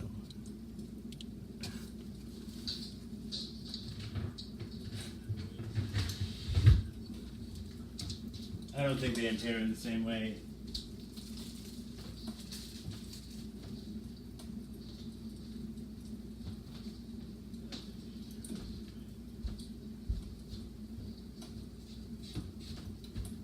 Probably based on the route of and person's tolerance and the dosage and the route they take it in. Depending, it probably affects the amount of impairment, but I think it doesn't. cause the motor, like, I don't know, it doesn't cause people to be stumbling and slurring their speech and have it losing control of all motor function.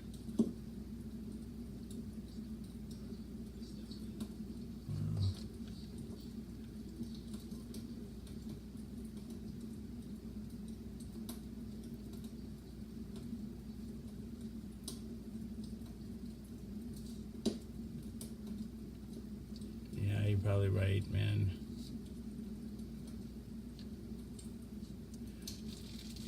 But I still think it's probably true that it doesn't cause the same amount of impairment, too.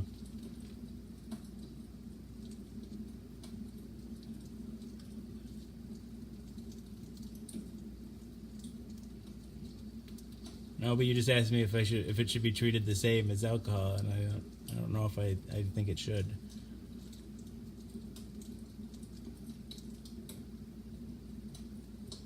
Especially since there's not a fair way to determine, like the only way to test is if somebody's used marijuana in the past 30 days, and that doesn't seem like a fair thing.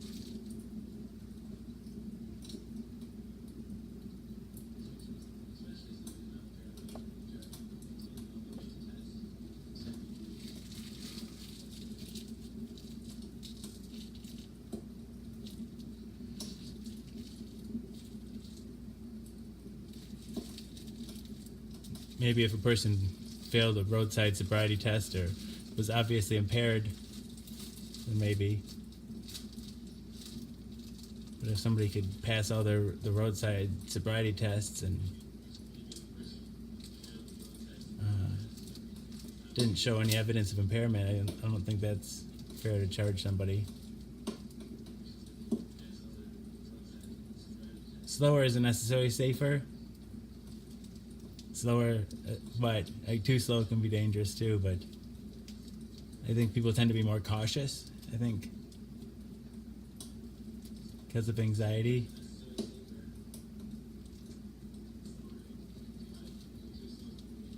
Hey, Misty.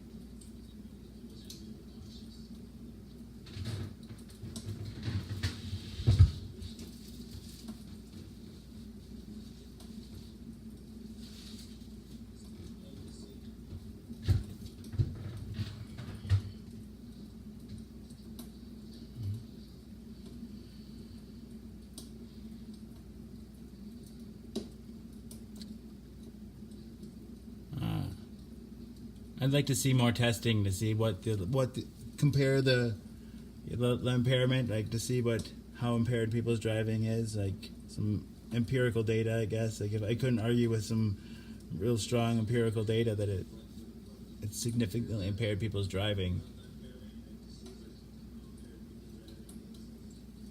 And so if they could both establish that it significantly impaired driving and find a way to test acutely, it'd be hard for me to make an argument against.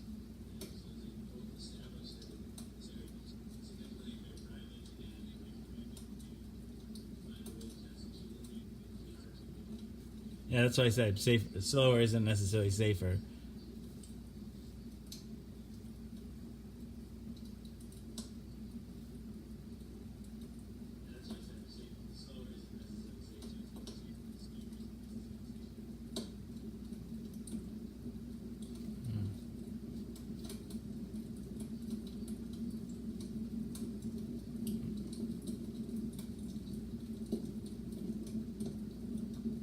Yeah, until then, I think I would be against it.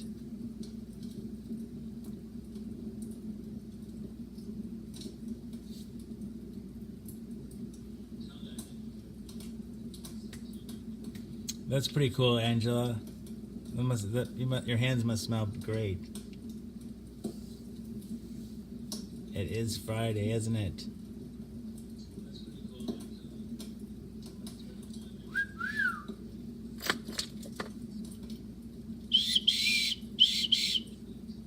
Whistle broken.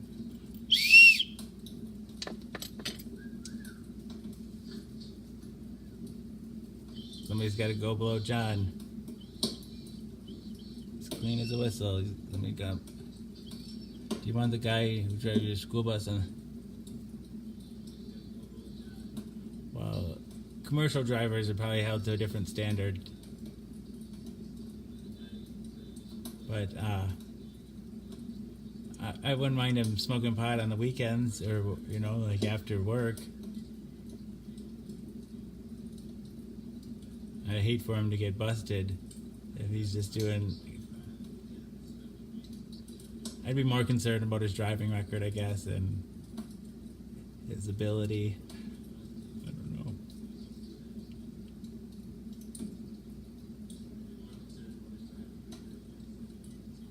And I'd be more concerned if he was drunk, too. I would.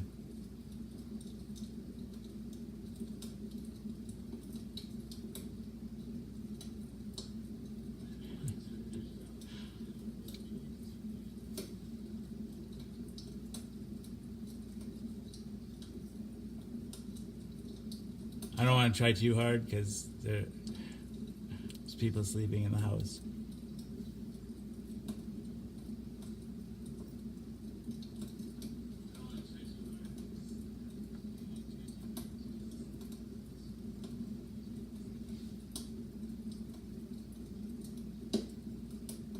Besides, blowjob is kind of a misnomer anyway. It's more about sucking, I think.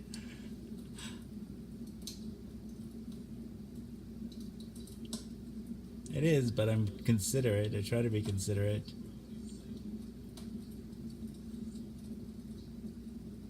Just a TV. It's not a real fireplace. I like the sound too, though.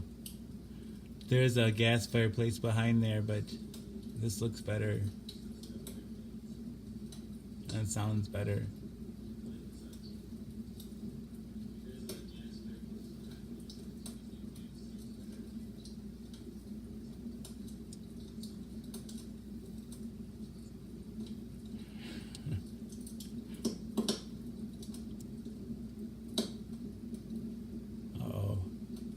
Me too. I have delicate sensibilities myself. I shocked my own sensibilities.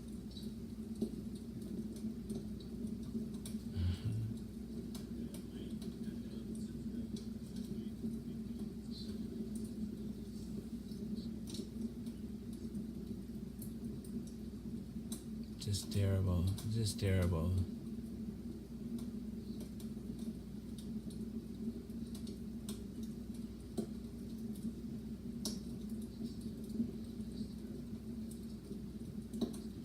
So, any other questions?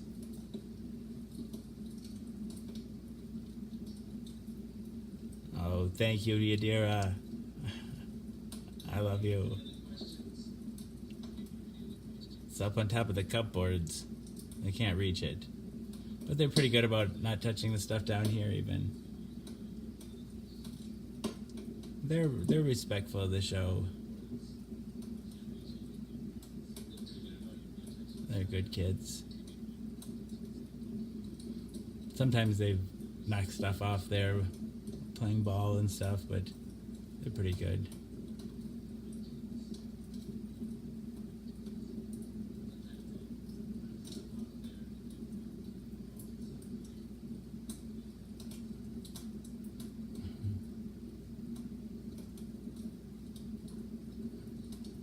What's your question, Yadira? Shoot.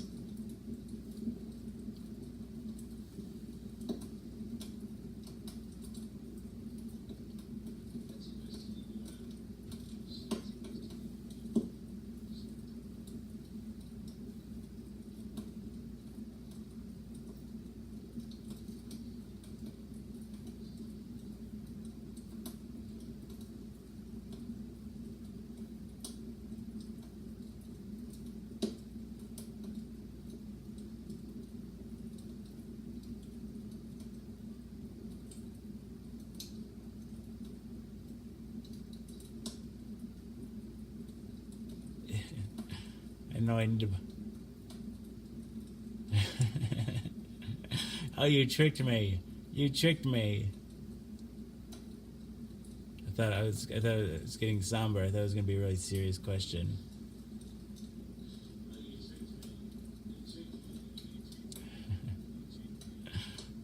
People often wonder what the show about. Hang on. Yadira Almeza.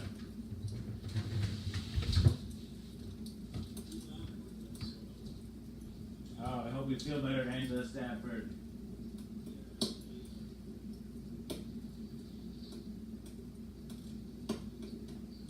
Yadira Almeza, we love you! Yadira Almeza, we love you!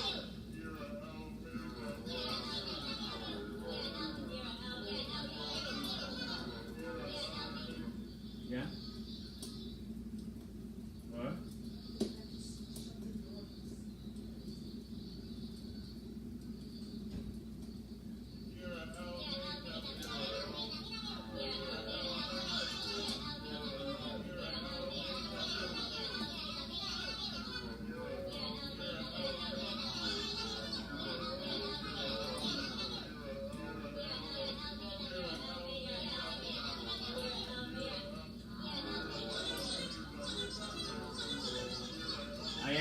I am, John.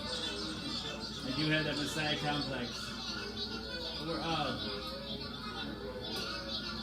We all though.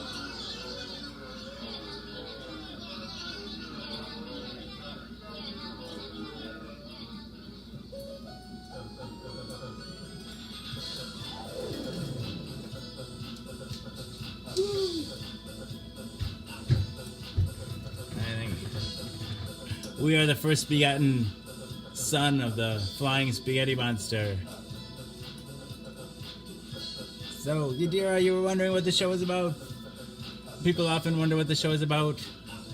The premise is deceptively simple. I take my HIV medication live on the Book of Face each day in front of friends, family, and strangers.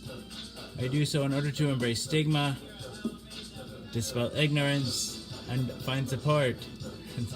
So I'm more like the mother than the father. I said I was a better mom than a dad. Wait, where was I at? Now I'm confused. So, people often wonder what the show is about. The premise is deceptively simple. That's right, Angela. I take my HIV medication. I tell live on the Book of Face each day for the friends, family, and strangers. I do so in order to embrace stigma, dispel ignorance, and to find support. After 898 pills, 898 shows, a number of bells, whistles, and bows have risen up and around and about the show. The bells, bows, and other people, the people that come back night after night and give me their most valuable resource, their time. To me, that's the most significant thing that's risen up and around and about the show, the community. Therein lies the support that I was looking for. But a number of bells, whistles, and bows have risen up and around and about the show. Ding dong bell, boy does she know. Hell, heck. This show has it all. Misty Puebla. I'm sorry, I don't want to make you late. Ding dong bell, boy does she know. Hell, heck. This show has it all. I like to say that it is Cloud Atlas and that it incorporates at least 600 years of entertainment with Edward R. Murrow's radio broadcasts on record and cylinders played on a 19th century Edison home phonograph, along with the nursery rhyme book from my childhood containing woodcut illustrations from the 15th century. It is, in a sense, also The Matrix. In a previous iteration of the show, I created something I called a rainbow tunnel, in which I harnessed the power of Grayskull and the Eye of Thundera, funneling them through a series of warp nacelles, creating a static warp bubble and a subsequent singularity, punching a hole through the fourth wall, across the multiverse, and into the source. The show now takes place in an echo chamber, created by me, that serves as a way station between our reality and the source. I don't expect lay people to fully understand, as this is advanced social science. Yeah, so the show's also like an old-timey variety show, Carol Burnett style, mixed with a merry melody of Looney Tunes and a measure of Mork and Mindy, a dash of Mr. Ed and two doses of Alice in Wonderland, a helping of Hee Haw, heaps of Benny Hill, a hint of the Highlander, tons of the Twilight Zone, a tincture of Teen Wolf,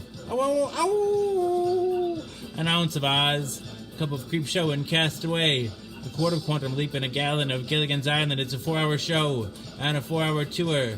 Piles of Pee-wee's Playhouse, a pinch of Peter Pan, a pound of Popeye. I am what I am.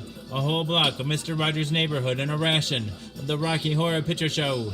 I'm just a sweet transvestite from transsexual Transylvania. Ha ha. Come up to the lab and see what's on the slab. I can see you shiver. Worth Antissa.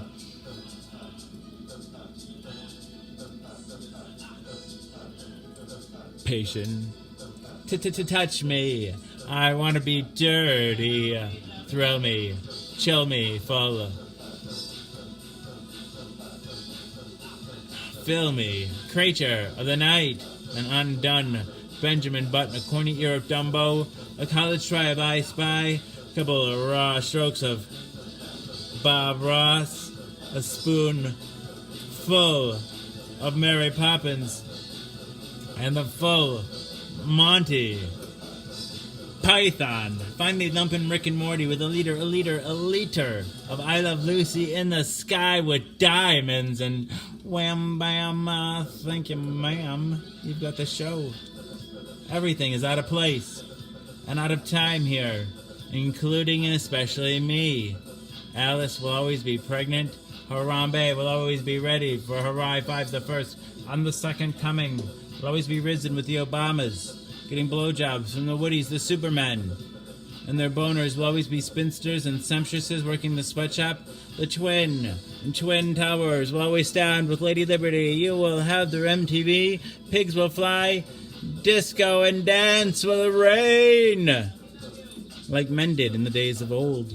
I write nightly the future history of anachronism for your future children and your elderly grandparents. May they enjoy it now and time immemorial.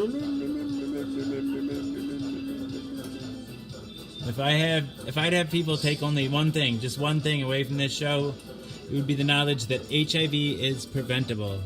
If you're HIV negative, there's a once-a-day pill you can take. They call it PrEP, or pre-exposure protocol. The pill is Truvada, and if you're HIV negative, you take it once a day, and it works like a highly effective chemical condom. It prevents HIV. But if you're already HIV positive like me, treatment is prevention. By taking my medication every day and maintaining an undetectable viral load, it makes it so I'm not contagious. U equals U. Undetectable equals untransmissible. You could fuck me bareback all day long and never catch HIV from me. It's a brave new world. The future is now. And it's 1969. Free love. Woo! And that's the show in a fairly large nutshell.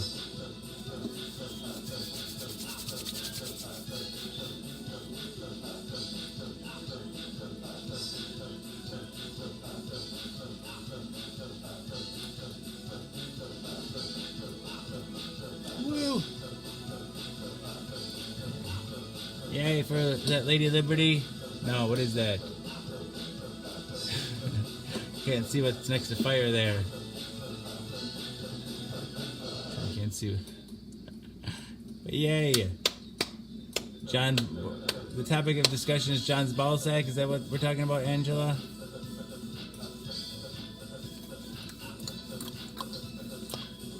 For shame, for shame. No, I'm just kidding. I can't remember. Wine bottle. Alright, should we play a little Bop It? Lasting. High score 100.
right, all right. Puppet is more than just a little sexual, isn't it? I always say it's like a bossy grinder date. Pop it, twist it, rub it. Lick it, suck it. Dang it and bang it.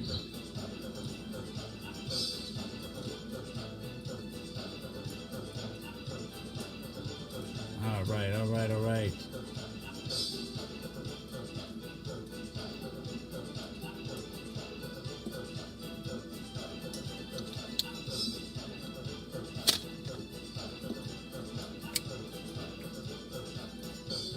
Or beatbox, that's another way to look at it too. Those aren't too hard to come by.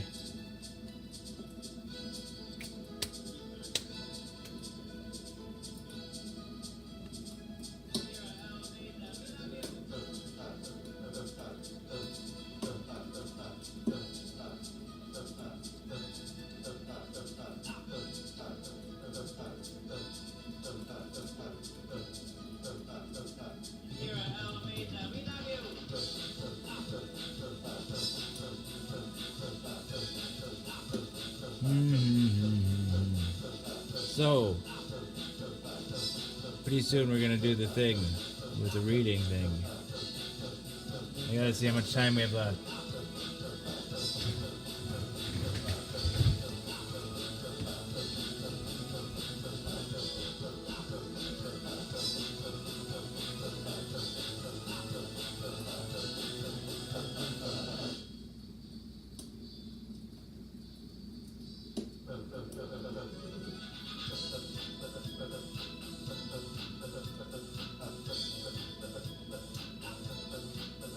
It's coming up. It's coming up. We gotta check the time.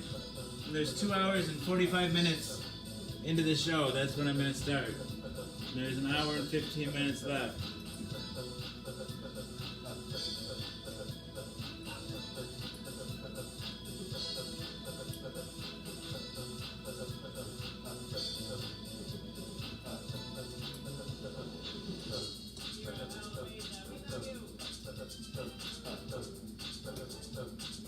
They keep inviting me to apply for this launch pad, but then they never answer it. I always apply when they ask me to.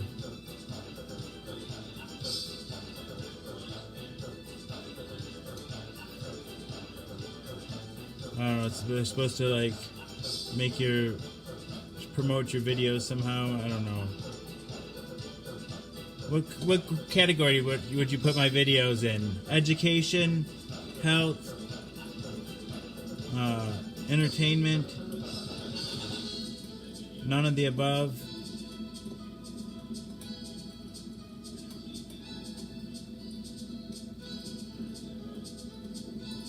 I usually put education or beauty. No, I don't put down beauty.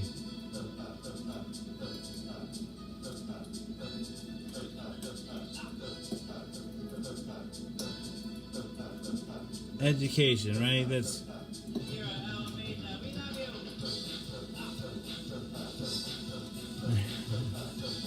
no, I don't want anything inappropriate.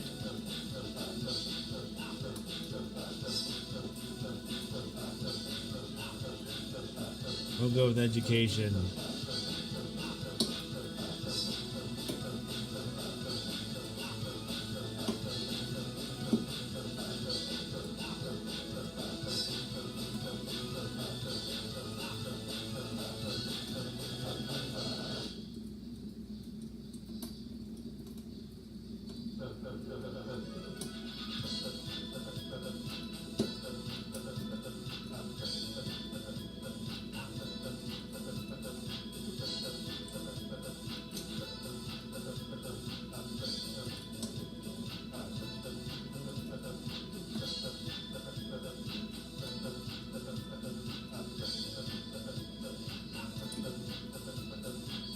So just 12 minutes.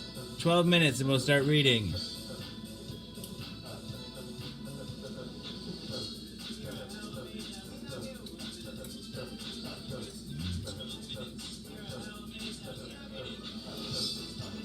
11 minutes.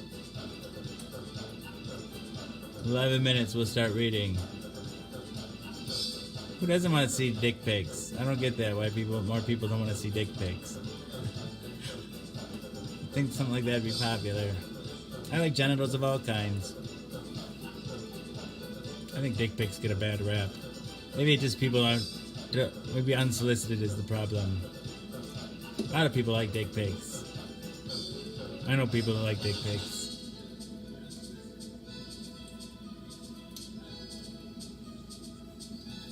Plenty of people like dick pics. Alright, dang it to heck. Good morning, Marcy.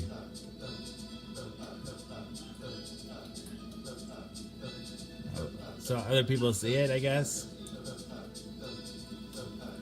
So other people see it is the most obvious answer. Or maybe in the hopes they get to see somebody else's genitals. Either that, one of those two. Like fair trade kind of thing.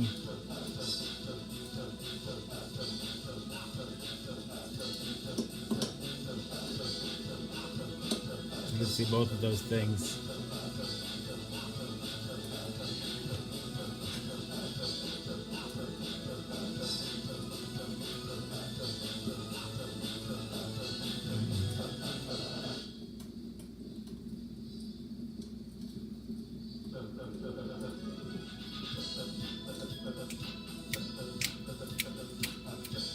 Dang it, all the heck.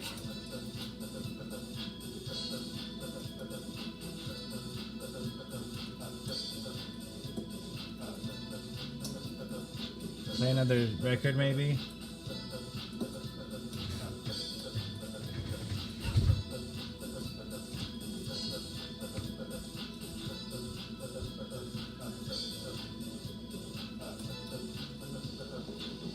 Actually, wait, I gotta do a quick load of dishes. That's what I was gonna do. Then it'll be story time.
Almost done. Almost done.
still have time for the story.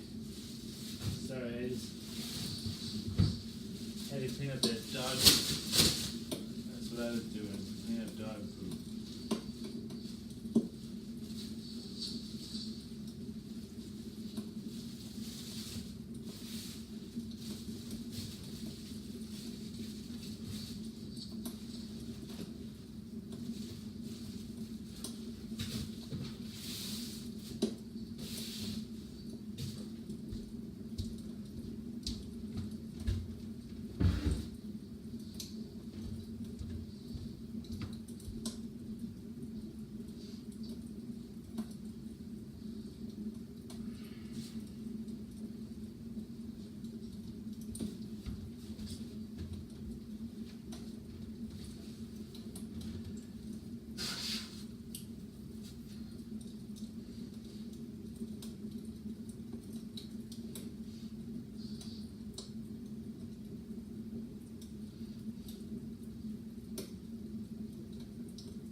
All right, this is the last story in the book here.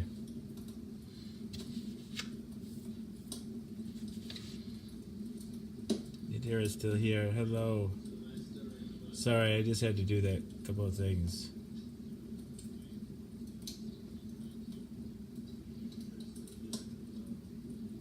It was important.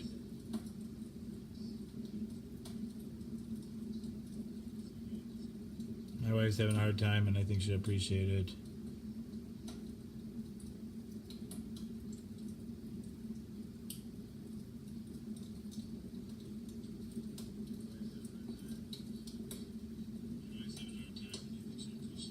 Set a timer for 43 minutes. Setting the timer. Okay, 43 minutes and counting.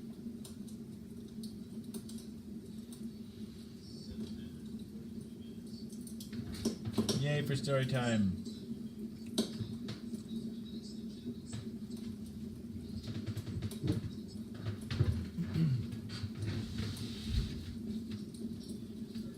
The sun's already coming up.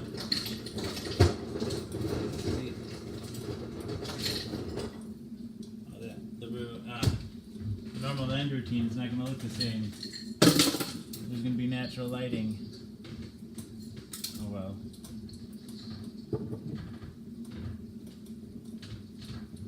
I won't be able to fade into a black background at the end of the show.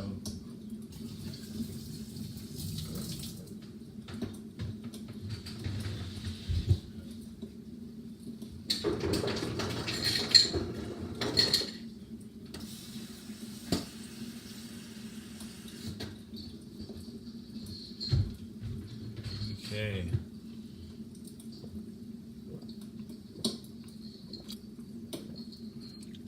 All right. This is The Woman in the Room by Stephen King. A short story from Night Shift. The question is, can he do it? He doesn't know. He knows that she chews them sometimes, her face wrinkling at the awful orange taste, and the sound comes from her mouth like splintering popsicle sticks. But these are different pills. Gelatin capsules. The box says Darvon Complex on the outside. He found them in her medicine cabinet and turned them over in his hands thinking. Something the doctor gave her before she had to go back to the hospital. Something for the ticking nights. The medicine cabinet is full of remedies neatly lined up like a voodoo doctor's cures. Gris, G-R-I hyphen G-R-I. What's that? Gree?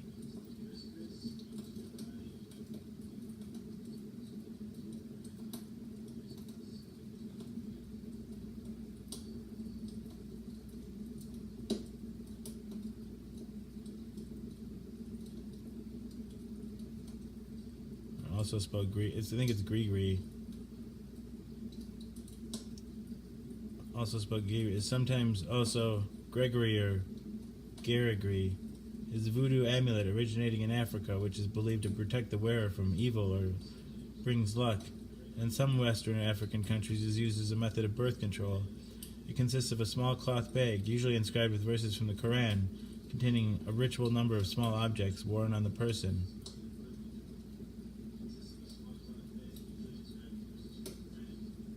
Grigri.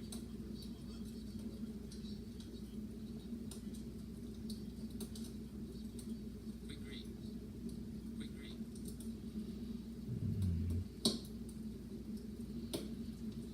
The Grigri of the Western world, fleet suppositories.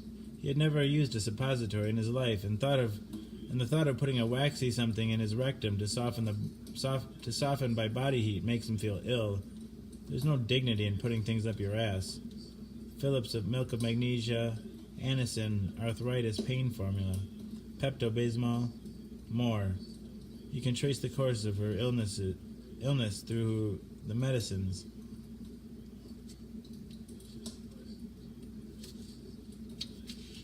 But these pills are different. They are like regular Darvon, only in that they are gray gelatin capsules, but they are bigger. What his dead father used to call Hoscock pills. The box says aspirin, 350 grams, Darvon, 100 grams. And would she chew them even if he was to give them to her? Would she? The house is still running. The refrigerator runs and shuts off. The furnace kicks in and out. Every now and then the cuckoo bird pokes grumpily out of the clock to announce an hour or a half. He supposes that after she dies it will fall to Kevin and him to break up housekeeping. She's gone all right. The whole house says so. She is in the Central Main Hospital in Lewiston, room 312. She went when the pain got so bad she could no longer go out to the kitchen and make her own coffee. At times, when he visited, she cried without knowing it. The elevator creaks going up, and he finds himself examining the blue elevator certificate. The certificate makes it clear that the elevator is safe, creaks or no creaks. She's been here for nearly 3 weeks now, and today they gave her an operation called a cordotomy. He's not sure if that's how it's spelled, but that is how it sounds. The doctor has told her that the cordotomy involves sticking a needle into her neck and then into her brain. The doctor has told her that this is like sticking a pin into an orange and spearing a seed.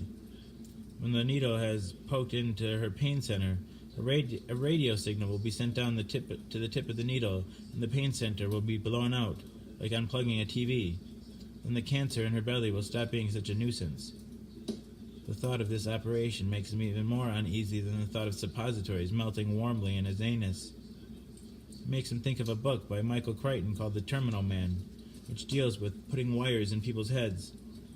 According to Crichton, this can be a very bad scene. You better believe it. The elevator door opens on the 3rd floor and he steps out. This is the old wing of the hospital, and it smells like the sweet-smelling sawdust they sprinkle over a puke at a county fair. He has left the pills in the glove compartment of his car. He has not had anything to drink before this visit. The walls up here are two-tone, brown on the bottom and white on the top. He thinks that the only two-tone combination in the whole world that might be more depressing than brown and white would be pink and black. Hospital corridors like Good and Plenty's. The thought makes him smile and feel nauseated at the same time. 2 corridors meet at a T in the front elevator, and there is a drinking fountain where he always stops to put things off a little. There are pieces of hospital equipment here and there, like strange playground toys. A litter with chrome sides and rubber wheels, the sort of thing they used to wheel you up to the OR when they were ready to give you your cordotomy. There is a large circular object whose function is unknown to him. It looks like the wheels you sometimes see in squirrel cages. There is a rolling IV tray with 2 bottles hung from it, like a Salvador Dali dream of tits. Down one of the 2 corridors is the nurse's station, and laughter fueled by coffee drifts out to him. He gets his drink and then saunters down toward her room. He is scared of what he may find and hopes she will be sleeping. If she is, he will not wake her up. Above the door of every room there is a small square light. When a patient pushes his call button, his light goes on glowing red. Up and down the halls, patients are walking slowly, wearing cheap hospital robes over their hospital underwear. The robes have blue and white pinstripes and round collars. The hospital underwear is called a Johnny. The Johnnies look all right on the women, but decidedly strange on the men because they are always knee-length dresses. They are like knee-length dresses or slips. The men always seem to wear brown imitation leather slippers on their feet. The women favor knitted slippers with balls of yarn on them. His mother has a pair of these and calls them mules. Patients remind him of a horror movie called The Night of the Living Dead. They all walk slowly, as if someone had unscrewed the tops of their organs, like mayonnaise jars, and liquids were sloshing around inside. Some of them use canes. Their slow gait as they promenade up and down the halls is frightening, but also dignified. It is the walk of people who are going nowhere slowly, the walk of college students in caps and gowns, filling into a convocation hall. Ectoplasmic music drifts everywhere from transistor radios. Voices babble. He can hear Black Oak, Arkansas singing Jim Dandy. Go, Jim Dandy, go, Jim Dandy. A falsetto voice screams merrily at the slow hall walkers. He can hear a talk show host discussing Nixon in tones that have been dipped in acid like smoking quills. He can hear a polka with French lyrics.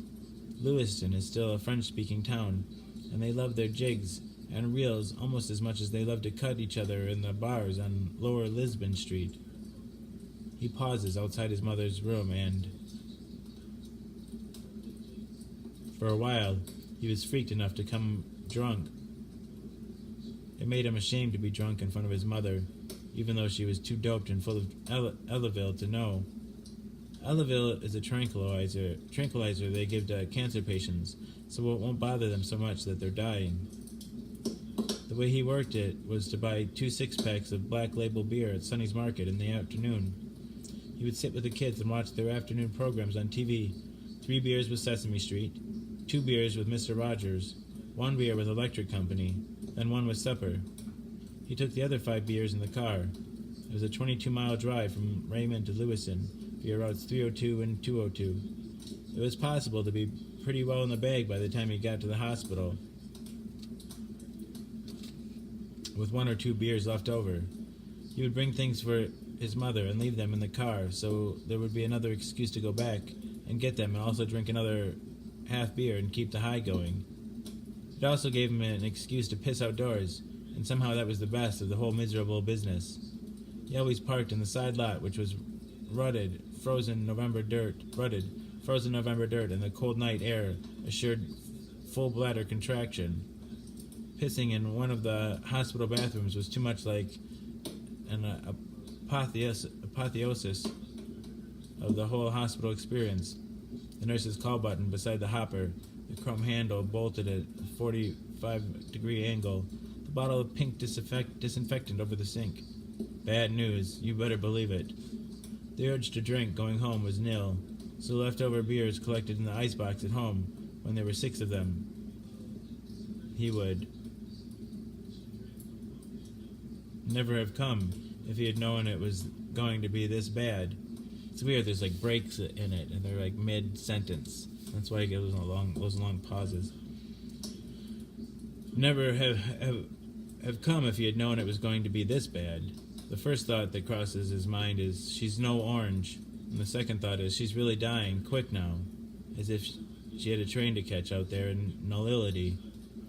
She is straining in bed, not moving except for her eyes, but straining inside her body. Something is moving in there. Her neck has been smeared orange with stuff that looks like mercurochrome.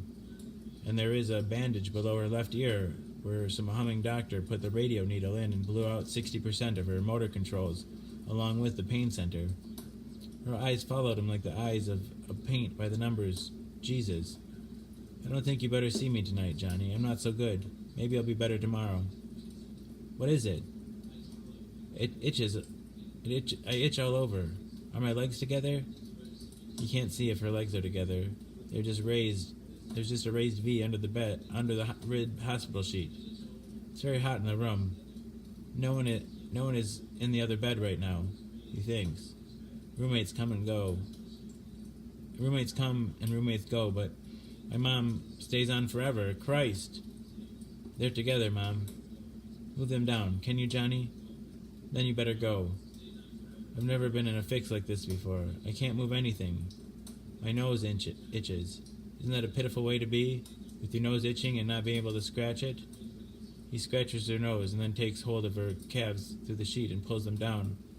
He can put one hand around both calves with no trouble at all, although his hands are not particularly large. She groans. Tears are running down her cheeks to her ears. Mama, can you move my legs down? I just did. Oh, that's all right then. I think I'm crying. I don't mean to cry in front of you. I wish I was out of this. I'd do anything to be out of this. Would you like a smoke? Could you get me a drink of water first, Johnny? I'm as dry as an old chip. Sure. He takes a glass with a flexible straw in it and out around the corner to the drinking fountain. Fat man with an elastic bandage on one leg is sailing slowly down the corridor. He isn't wearing one of the pinstripe robes and is holding his Johnny closed behind him. He fills the glass from the fountain and goes back to room 312 with it. She has stopped crying.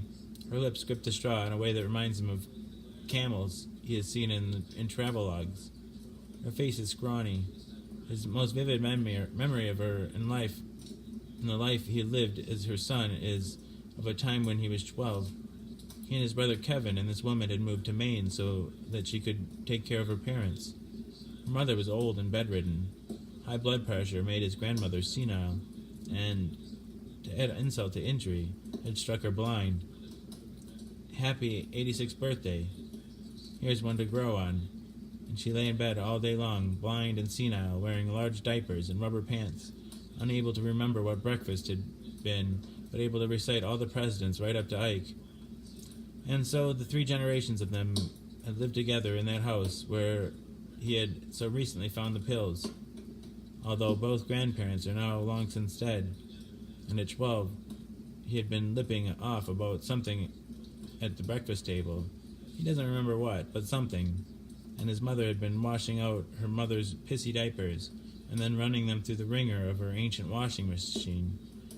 And she had turned around and laid into him with one of them, and the first snap of the wet, heavy diaper had upset his bowl of Special K and sent it spinning wildly across the table like a large blue tiddlywink. And the second blow had stropped his back, not hurting, but stunning the smart talk out of his mouth. And the woman, now lying shrunken in his bed in his room, had whopped him again and again, saying, "You keep your big mouth shut. There's nothing big about you right now but your mouth, and so you keep it shut until the rest of you grows the same size." And each italicized word was accompanied by a strop of his grandmother's wet diaper. Wacko! And any other smart things he might have had to say just evaporated. There was not a chance in the world for smart talk.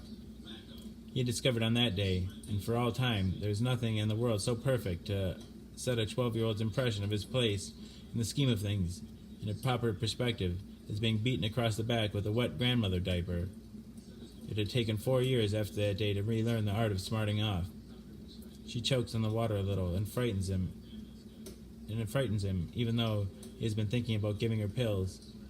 He asks her again if she would like a cigarette, and she says, "If it's not any trouble, then you better go. Maybe I'll be better tomorrow." He shakes a cool out of one of the packages scattered on the table by her bed and lights it. He holds it between the first and second fingers of his right hand, and she puffs it, her lips stretching to grasp the filter. Her inhale is weak. The smoke drifts from her lips. I had to live 60 years so my son could hold my cigarettes for me. I don't mind. She puffs again and holds the filter against her lips so long that he glances away from it to see her eyes and sees they are closed. Mom? The eyes open a little vaguely. Johnny? Right. How long have you been here? Not long. Think I better go, let you sleep. He snuffs the cigarette in her ashtray and slinks from the room, thinking, I want to go talk to that doctor. God damn it. I want to talk to the doctor who did that. Getting into the elevator, he thinks about the word doctor.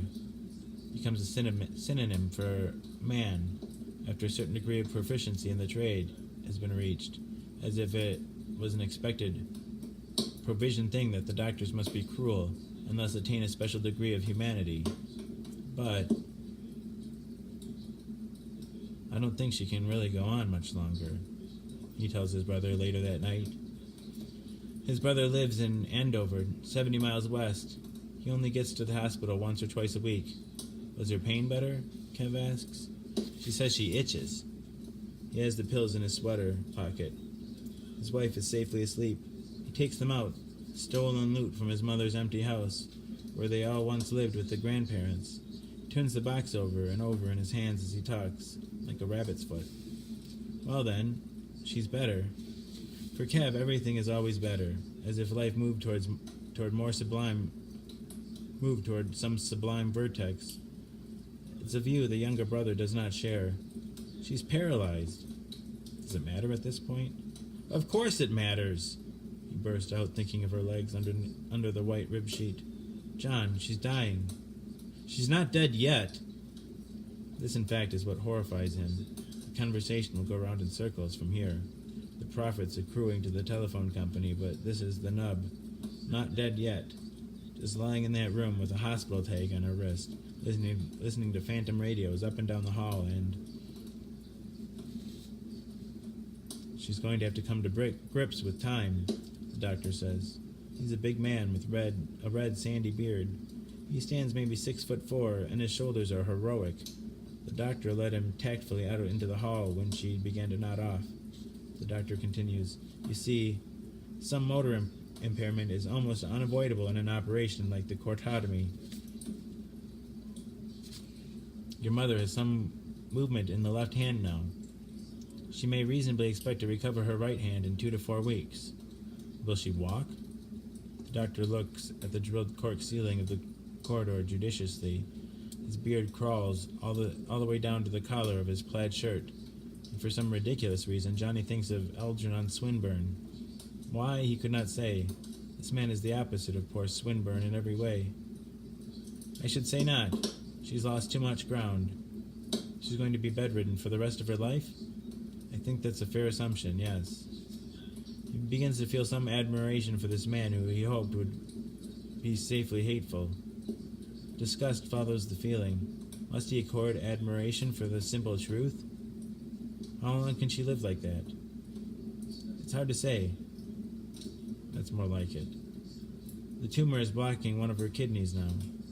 The other one is operating fine. When the tumor blocks it, she'll go to sleep. A uremic coma? Yes, the doctor says, but a little more cautiously. Uremia is a technopathological term, usually the property of doctors and medical examiners alone. But Johnny knows it because his grandmother died of the same thing, although there was no cancer involved. Her kidneys simply packed it in, and she died floating in an internal piss up to her rib cage. She died in bed, at home, at dinner time. Johnny was one who first suspected she was truly dead this time, and not sleeping in the comatose, open-mouthed way that old people have. 2 small tears had squeezed out of her eyes. Her old, toothless mouth was drawn in, reminding him of a tomato that had been hollowed out, perhaps to hold egg salad, and then left forgotten on the kitchen table for a stretch of days. He held a round cosmetic mirror to her mouth for a minute, and when the glass did not fog and hide the image of her tomato mouth, he called for his mother. All of that had seemed as right as this did wrong. She says she still has pain, and that she itches. The doctor taps his head solemnly like Victor de Groot in the old psychiatrist cartoons. She imagines the pain, but it is nonetheless real to her. That is why time is so important. Your mother can no longer count time in terms of seconds and minutes and hours. She must restructure those units into days and weeks and months. He realizes what this burly man with the beard is saying, and it boggles him. A bell dings softly. He cannot talk more to this man. He is a technical man. He talks smoothly of time, as though he has gripped the concept as easily as a fishing rod. Perhaps he has. Can you do anything more for her? Very little. But his manner is serene, as if this were right. He is, after all, not offering false hope. Can it be worse than a coma? Of course it can. You can't chart these things with any degree of accuracy. It's like having a shark loose in your body. She may bloat. Bloat? Her abdomen may swell and then go down and then swell again. But why dwell on such things now? I believe we can safely say that they would do the job. But so suppose they don't. Or suppose they catch me. I don't want to go to court on a mercy-killing charge, not even if I can beat it. I have no causes to grind. Thinks of newspaper headlines screaming matricide and grimaces. Sitting in the parking lot, he turns the box over and over in his hands. Darvon Complex. The question still is, can he do it? Should he? She has said, I wish I were out of this. I'd do anything to be out of this. Kevin is talking of fixing her a room at his house so she won't die in the hospital. The hospital wants her out. They gave her some new pills and she went on a raving bummer. That was 4 days after the cortotomy. They'd like her someplace else, but no one has perfected a really foolproof cancerectomy yet. And at this point, if they got it all out of her, she'd be left with nothing but her legs and her head. He has been thinking of time, how time must be for her, like something that has gotten out of control, like a sewing basket full of threaded spools spilled all over the floor for a big mean tomcat to play with. The days in room 312, the night in room 312, they have run a string from the call button and tied it to her left index finger because she can no longer move her left hand far enough to press the button if she thinks she needs the bedpan. It doesn't matter too much anyway because she can't feel the pressure down there. Her midsection might as well be a sawdust pile. She moves her bowels in the bed and pees in the bed. She only knows when she smells it. She's down to 95 pounds and from 150, and her body's muscles are so unstrung that it looks like a loose bag tied to her brain, like a child's sack puppet. Would it be any different at Kev's? Can he do murder? He knows it is murder. The worst kind, matricide, as if he were a sentient fetus in the early Ray Bradbury horror story, determined to turn the tables and abort the animal that has given it life. Perhaps it is his fault anyway. He is the only child to have been nurtured inside of her, a change-of-life baby. His brother was adopted when another smiling doctor told her she would never have any children of her own. And of course, the cancer now in her began in the womb like a second child in his own darker twin. His life and her death began in the same place. Should he not do what the other is doing already, so slowly and clumsily? He'd been giving her aspirin on the sly for the pain she imagines she has. She has them in a secrets box in her hospital table drawer, along with her get well cards and her reading glasses that no longer work. They have taken away her dentures because they are afraid she might pull them down her throat and choke on them, so she now simply sucks the aspirin until her tongue is slightly white. Surely he could give her the pills. 3 or 4 of them would be enough. 1,400 grains of aspirin and 400 grains of Darvon administered to a woman whose body weight had dropped 33% over 5 months. No one knows he has the pills. Not Kevin, not his wife. He thinks that maybe they've put someone else in room 312's other bed. and he won't have to worry about it. He can cop out safely. He wonders if that wouldn't be best, really. If there is another woman in the room, his options will be gone, and he can regard the fact as a nod from Providence, he thinks. You're looking better tonight. Am I? Sure. How do you feel? Oh, not so good. Not so good tonight. Let me see you move your right hand. She raises it off the counterpane. It floats, splay-fingered, in front of her eyes for a moment, then drops. Thump. He smiles, and she smiles back. He asks her, Did you see the doctor today? Yes, he came in. He's good to come every day. Will you give me a little water, John? He gives her some water from the flexible straw. You're good to come as often as you do, John. You're a good son. She's crying again. The other bed is empty, accusingly so. Every now and then, one of the blue and white pinstripe bathrobes sails by them up the hall. The door stands open halfway. He takes the water gently away from her, thinking idiotically, is this glass half empty or half full? How's your left hand? Oh, pretty good. Let's see. She raises it. It has always been her smart hand, and perhaps that is why it has recovered as well as it has from the devastating effects of the cortotomy. She clenches it, flexes it, snaps the fingers weakly, then it falls back to the counterpane. Thump. She complains. There's no feeling in it. Let me see something. He goes to her wardrobe, opens it, and reaches behind the coat. She came into the hospital and to get at her purse. She keeps it in here because she is paranoid about robbers. She has heard that some of the orderlies are rip-off artists who will lift anything they can get their hands on. She has heard from one of her roommates, who has since gone home, that a woman in the new wing lost $500, which she kept in her shoe. His mother is paranoid about a great many things lately, and has once told him a man sometimes hides under her bed in the late at night. Part of it is the combination of drugs they are trying on her. They make the bennies he occasionally dropped in college look like Excedrin. You can have your pick from the locked drug cabinet at the end of the corridor, just past the nurse's station. Ups and downs,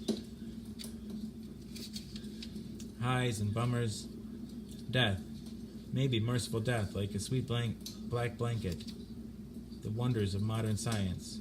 He takes the purse back to her bed and opens it. Can you take something out of here? Oh, Johnny, I don't know. He says persuasively, try it, for me. The left hand rises from the counterpane like a crippled helicopter. It cruises, dives, comes out of the purse with a single wrinkled Kleenex. He applauds. Good, good. But she turns her face away. Last year I was able to pull 2 full dish trucks with these hands. If there's to be a time, it's now. It's very hot in the room, but the sweat on his forehead is cold. He thinks, if she doesn't ask for the aspirin, I won't. Not tonight. And he knows if it isn't tonight, it's never. Okay. Her eyes flick to the half-open door slyly. Can you sneak me a couple of my pills, Johnny? It is how she always asks. She's not supposed to have any pills outside of her regular medication because she has lost so much body weight, and she has built up what his druggie friends of his college days would have called a heavy thing. The body's immunity stretches to within a fingernail's breadth of lethal dosage. One more pill and you're over the edge. They say it is what happened to Marilyn Monroe. I brought some pills from home. Did you? They're good for pain. He holds the box out to her. She can only read very close. She frowns at the very large print and then says, I had some of that Darvon stuff before. It didn't help me. This is stronger. Her eyes rise from the box to his own. Idly, she says, Is it? He can only smile foolishly. He cannot speak. It is like the first time he got laid. It happened in the back of some friend's car, and when he came home his mother asked him if he had had a good time, and he could only smile the same foolish smile. Can I chew them? I don't know, you could try. All right. Don't let them see. He opens the box and pries the plastic lid off the bottle. He pulls the cotton out of the neck. Could she do all that with the crippled helicopter of her left hand? Would they believe it? He doesn't know. Maybe they don't either. Maybe they wouldn't even care. He shakes 6 of the pills into his hand. He watches her watching him. It is too many. Even she must know that. If she says anything about it, he will put them all back and offer a single arthritis pain formula. A nurse glides by outside and his hand twitches, clicking the gray capsules together. But the nurse doesn't look in to see how the cortotomy kid is doing. His mother doesn't say anything, only looks at the pills like they were perfectly ordinary pills. If there is such a thing. But on the other hand, she has never liked ceremony. She would not crack a bottle of champagne on her own boat. Here you go, he says in a perfectly natural voice and pops the first one into her mouth. She gums it reflectively until the gelatin dissolves, and then she winces. Tastes bad? I won't. No, not too bad. He gives her another, and another. She chews them with the same reflective look. He gives her a fourth. She smiles at him and sees with horror that her tongue is yellow. Maybe if he hits her in the belly, she will bring them up. But he can't. He could never hit his mother. You see if my legs are together. Just take these first. He gives her a fifth and a sixth. Then he sees if her legs together. They are. She says, I think I'll sleep a little now. All right, I'm going to get a drink. You've always been a good son, Johnny. He puts the bottle in the box and tucks the box into her purse, leaving the plastic top on the sheet beside her. He leaves the open purse beside her and thinks, she asked for a purse. I brought it to her and opened it just before I left. She said she could get what she wanted out of it. She said she'd get the nurse to put it back in the wardrobe. He goes out and gets his drink. There's a mirror over the fountain, and he runs out his tongue and looks at it. When he goes back into the room, she's sleeping with her hands pressed together. The veins in them are big, rambling. He gives her a kiss, and her eyes roll behind her lids, but do not open. Yes. He feels no different, either good or bad. He starts out of the room and thinks of something else. He goes back to her side, takes the bottle out of the box, and rubs it all over his shirt. He presses the limp fingertips of her sleeping left hand on the bottle. Then he puts it back and goes out of the room quickly without looking back. He goes home and waits for the phone to ring, and wishes he had given her another kiss. While he waits, he watches TV and drinks a lot of water. The end.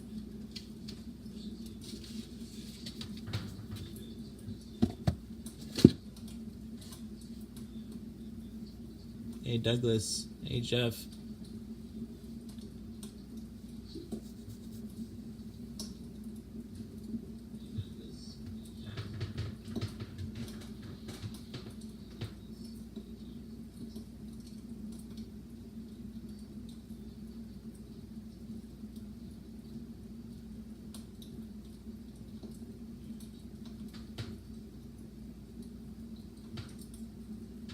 See how much time we have left.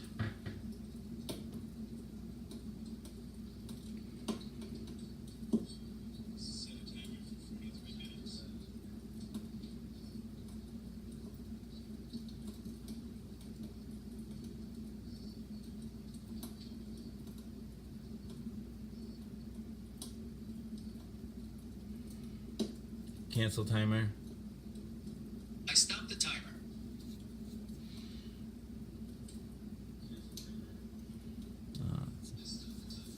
It's almost time to wrap up here.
I'll dance you by any hour.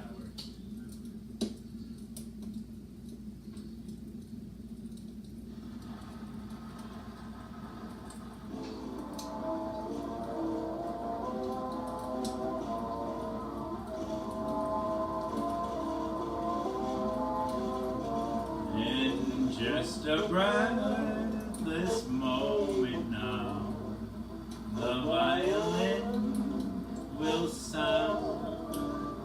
I'll hold you close, and this is how I'll dance you into my heart. I'll dance you up, I'll dance you down. We'll dance the night away. I'll dance you to the end of time and to the brink of day. I'll see you standing there with the star fall in your hair, and I'll ask you if you care. We'll go waltzing with me in the air, and we'll step into a magic spell and leave the earth below. I'll dance you to a fairly well and never let you go.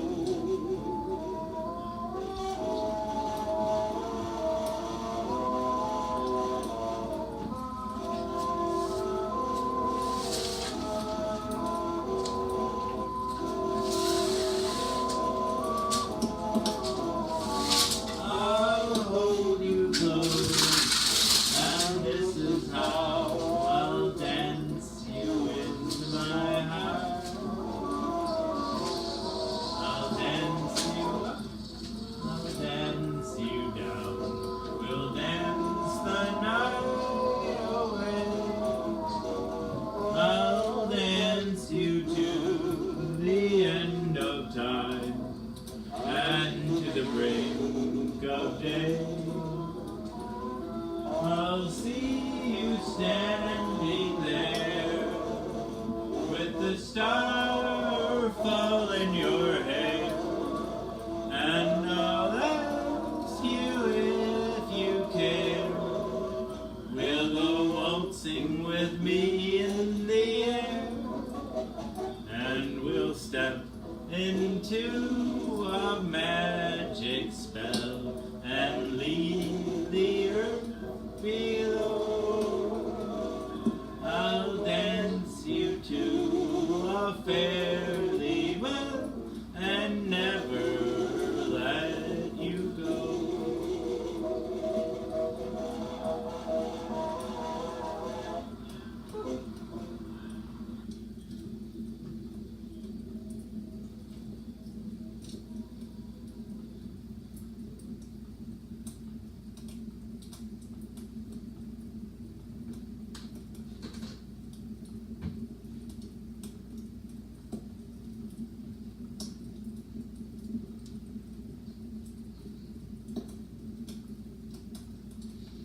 Good night, old friends and new.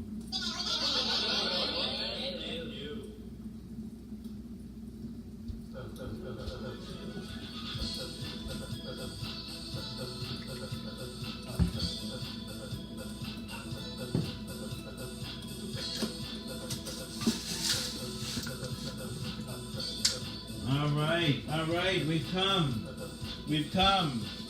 come once again to the anticlimax. It only takes us 4 hours to get here. Hey, Pete, and repeat. Nice to see you. All right, it only takes us 4 hours to get here, but we made it. I just want to make sure we made it in the right. Let's see, it's the right time to begin. I think it is. So, hello, Lisa.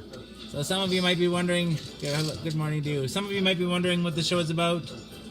People often wonder what the show is about. The premise is deceptively simple.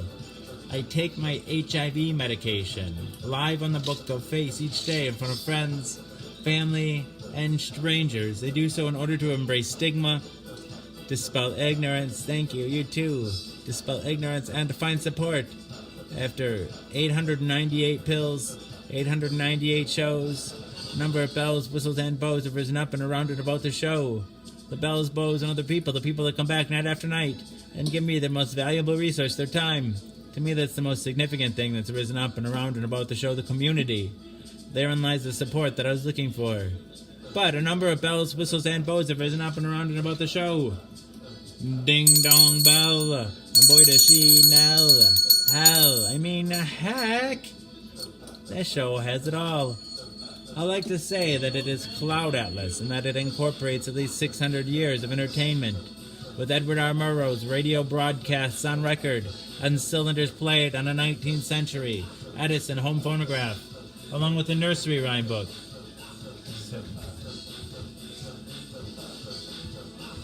From my childhood, containing woodcut illustrations from the 15th century.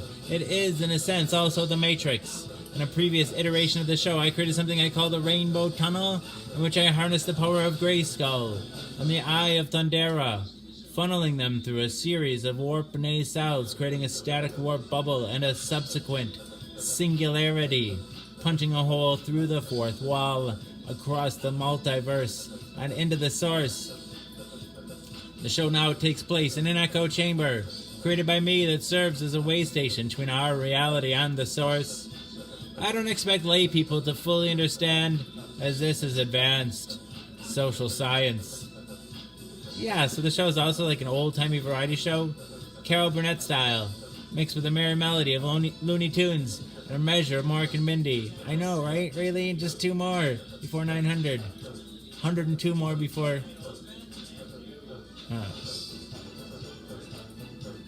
Where were we? Dang it to heck. A whole block of Mr. Rogers' Neighborhood and a ration of the Rocky Horror Picture Show. Yeah, this show has it all. I like to say that it is Cloud Atlas and that it incorporates at least 600 years of entertainment, with Edward R. Murrow's radio broadcasts on record and cylinders played on the 19th century Edison home phonograph, along with the nursery rhyme book from my childhood. I already said that, containing woodcut illustrations from the 15th century. It is, in a sense, also The Matrix. In a previous iteration of the show, I created something I call the Rainbow Tunnel, in which I harnessed the power of Grayskull and the Eye of Thundera, funneling them through a series of warp nacelles, creating a static warp bubble and a subsequent singularity, punching a hole through the fourth wall, across the multiverse, and into the source. The show now takes place in an echo chamber created by me that serves as a way station between our reality and the source. I don't expect lay people to fully understand, as this is advanced social science. Yeah, so the show is also like an old-timey variety show, Carol Burnett style, mixed with a merry melody of Looney Tunes and a measure of Mork and Mindy, Nanu, Nanu, a dash of Mr. Ed, and 2 doses of Alice in Wonderland, a helping of Hee Haw, heaps of Benny Hill, a hint of the Highlander, tons of the Twilight Zone, a tincture of Teen Wolf, an ounce of Oz, a cup of Creep Show and Castaway, a quarter of Quantum Leap, and a gallon of Gilligan's Island is a 4-hour show, and a 4-hour tour, piles of Pee-wee's Playhouse, a pinch of Peter Pan, a pound of Popeye, I am what I am, a whole block of Mr. Rogers' Neighborhood, and a ration of the Rocky Horror Picture Show. I'm just a sweet transvestite from transsexual Transylvania. Ha ha. Come up to the lab, see what's on the slab. I can see you shiver with anticipation. To touch me. I want to be dirty. Thrill me. Chill me. Fill me. Creature of the night. Oh, that's exciting. Really? That's exciting. Creature of the night, an undone Benjamin Button, a corny ear of Dumbo, a college try of ice by a couple of raw strokes of Bob Ross, a spoonful of Mary Poppins in the full Monty Python, finally lumping Rick and Morty with the leader of I Love Lucy in the sky with diamonds and wham bam. Thank you, ma'am, you got the show. Everything is out of place and out of time here, including and especially me. Alice will always be pregnant, and Harambe will always be ready for her high fives. The first and the second coming will always be risen with the Obamas getting blowjobs from the Woodies, the Supermen and their boners will always be spinsters and sempstresses working the sweatshop. The twin towers will always stand with Lady Liberty. You will have their MTV, pigs will fly, disco and dance will reign like men did in the days of old. I write nightly the future history of anachronism for your future children and your elderly grandparents. May they enjoy it now and time immemorial. real. If I'd have people take only one thing away from this show, it would be the knowledge that HIV is preventable. If you're HIV negative, there's a once-a-day pill you can take. They call it PrEP, or pre-exposure protocol. The pill is Truvada, and if you're HIV negative, you take it once a day, and it works like a highly effective chemical condom that prevents HIV. But if you're already HIV positive like me, treatment is prevention by taking my medication every day and maintaining an undetectable viral load. It makes it so I'm not contagious. U equals U. Undetectable equals untransmissible. You could fuck me bareback all day long and never catch HIV from me. It's a brave new world. The future is now, and it's 1969. Free love. Pill number 898 down the hatch. We are robot. All right, dang it to heck, and we're down the hatch.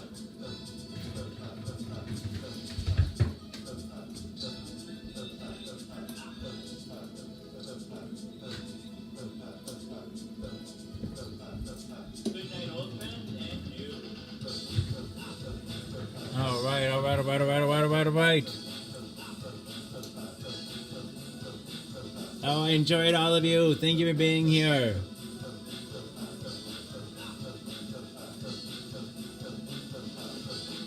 Come back tomorrow. I'll have more ideas for you. You'll have things you want to talk about, and so will I.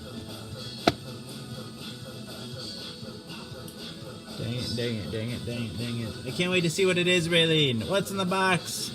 What's in the box?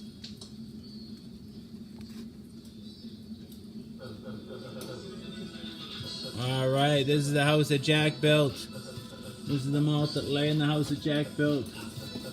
This is the rat that ate the malt that lay in the house that Jack built. This is the cat that killed the rat that ate the malt that lay in the house that Jack built. This is the dog that worried the cat that killed the rat that ate the malt that lay in the house that Jack built. This is the cow with the crumpled horn that tossed the dog that worried the cat that killed the rat that ate the malt that lay in the house that Jack built. This is the maiden all forlorn that milked the cow with the crumpled horn that tossed the dog that worried the cat that killed the rat that ate the malt that lay in the house that Jack built. This is the man all tattered and torn that kissed the maiden all forlorn that milked the cow with the crumpled horn that tossed the dog that worried the cat that killed the rat that ate the malt that lay in the house that Jack built. This is the priest all shaven and shorn that married the man all tattered and torn that kissed the maiden all forlorn that milked the cow with the crumpled horn that tossed the dog that worried the cat that killed the rat that ate the malt that lay in the house that Jack built. Oh, you're welcome. Good. And thank you. Big love to you. Big Pete, repeat. All right. Dang it, Dak. And this is the cock that crowed in the morn, that woke the priest all shaven and shorn, that made the man all tattered and torn, that kissed the maiden all forlorn, that milked the cow with the crumpled horn, that tossed the dog, that worried the cat, that killed the rat, that ate the malt, that lay in the house of Jack. But this is the farmer. This is the farmer that sowed the corn, that fed the cock, that crowed in the morn, that woke the priest all shaven and shorn, that married the man all tattered and torn, that kissed the maiden all forlorn, that milked the cow with the crumpled horn, that tossed the dog, that worried the cat, that killed the rat, that ate the malt, that lay in the house that Jack built. All right. Thank you all for being here. Come back tomorrow. I'll have more ideas for you. You'll have things you want to talk about, and so will I. All right, I love you all. Dang it to heck. Good morning and good night, Marissa. Mwah. Goodbye, everyone. I love you.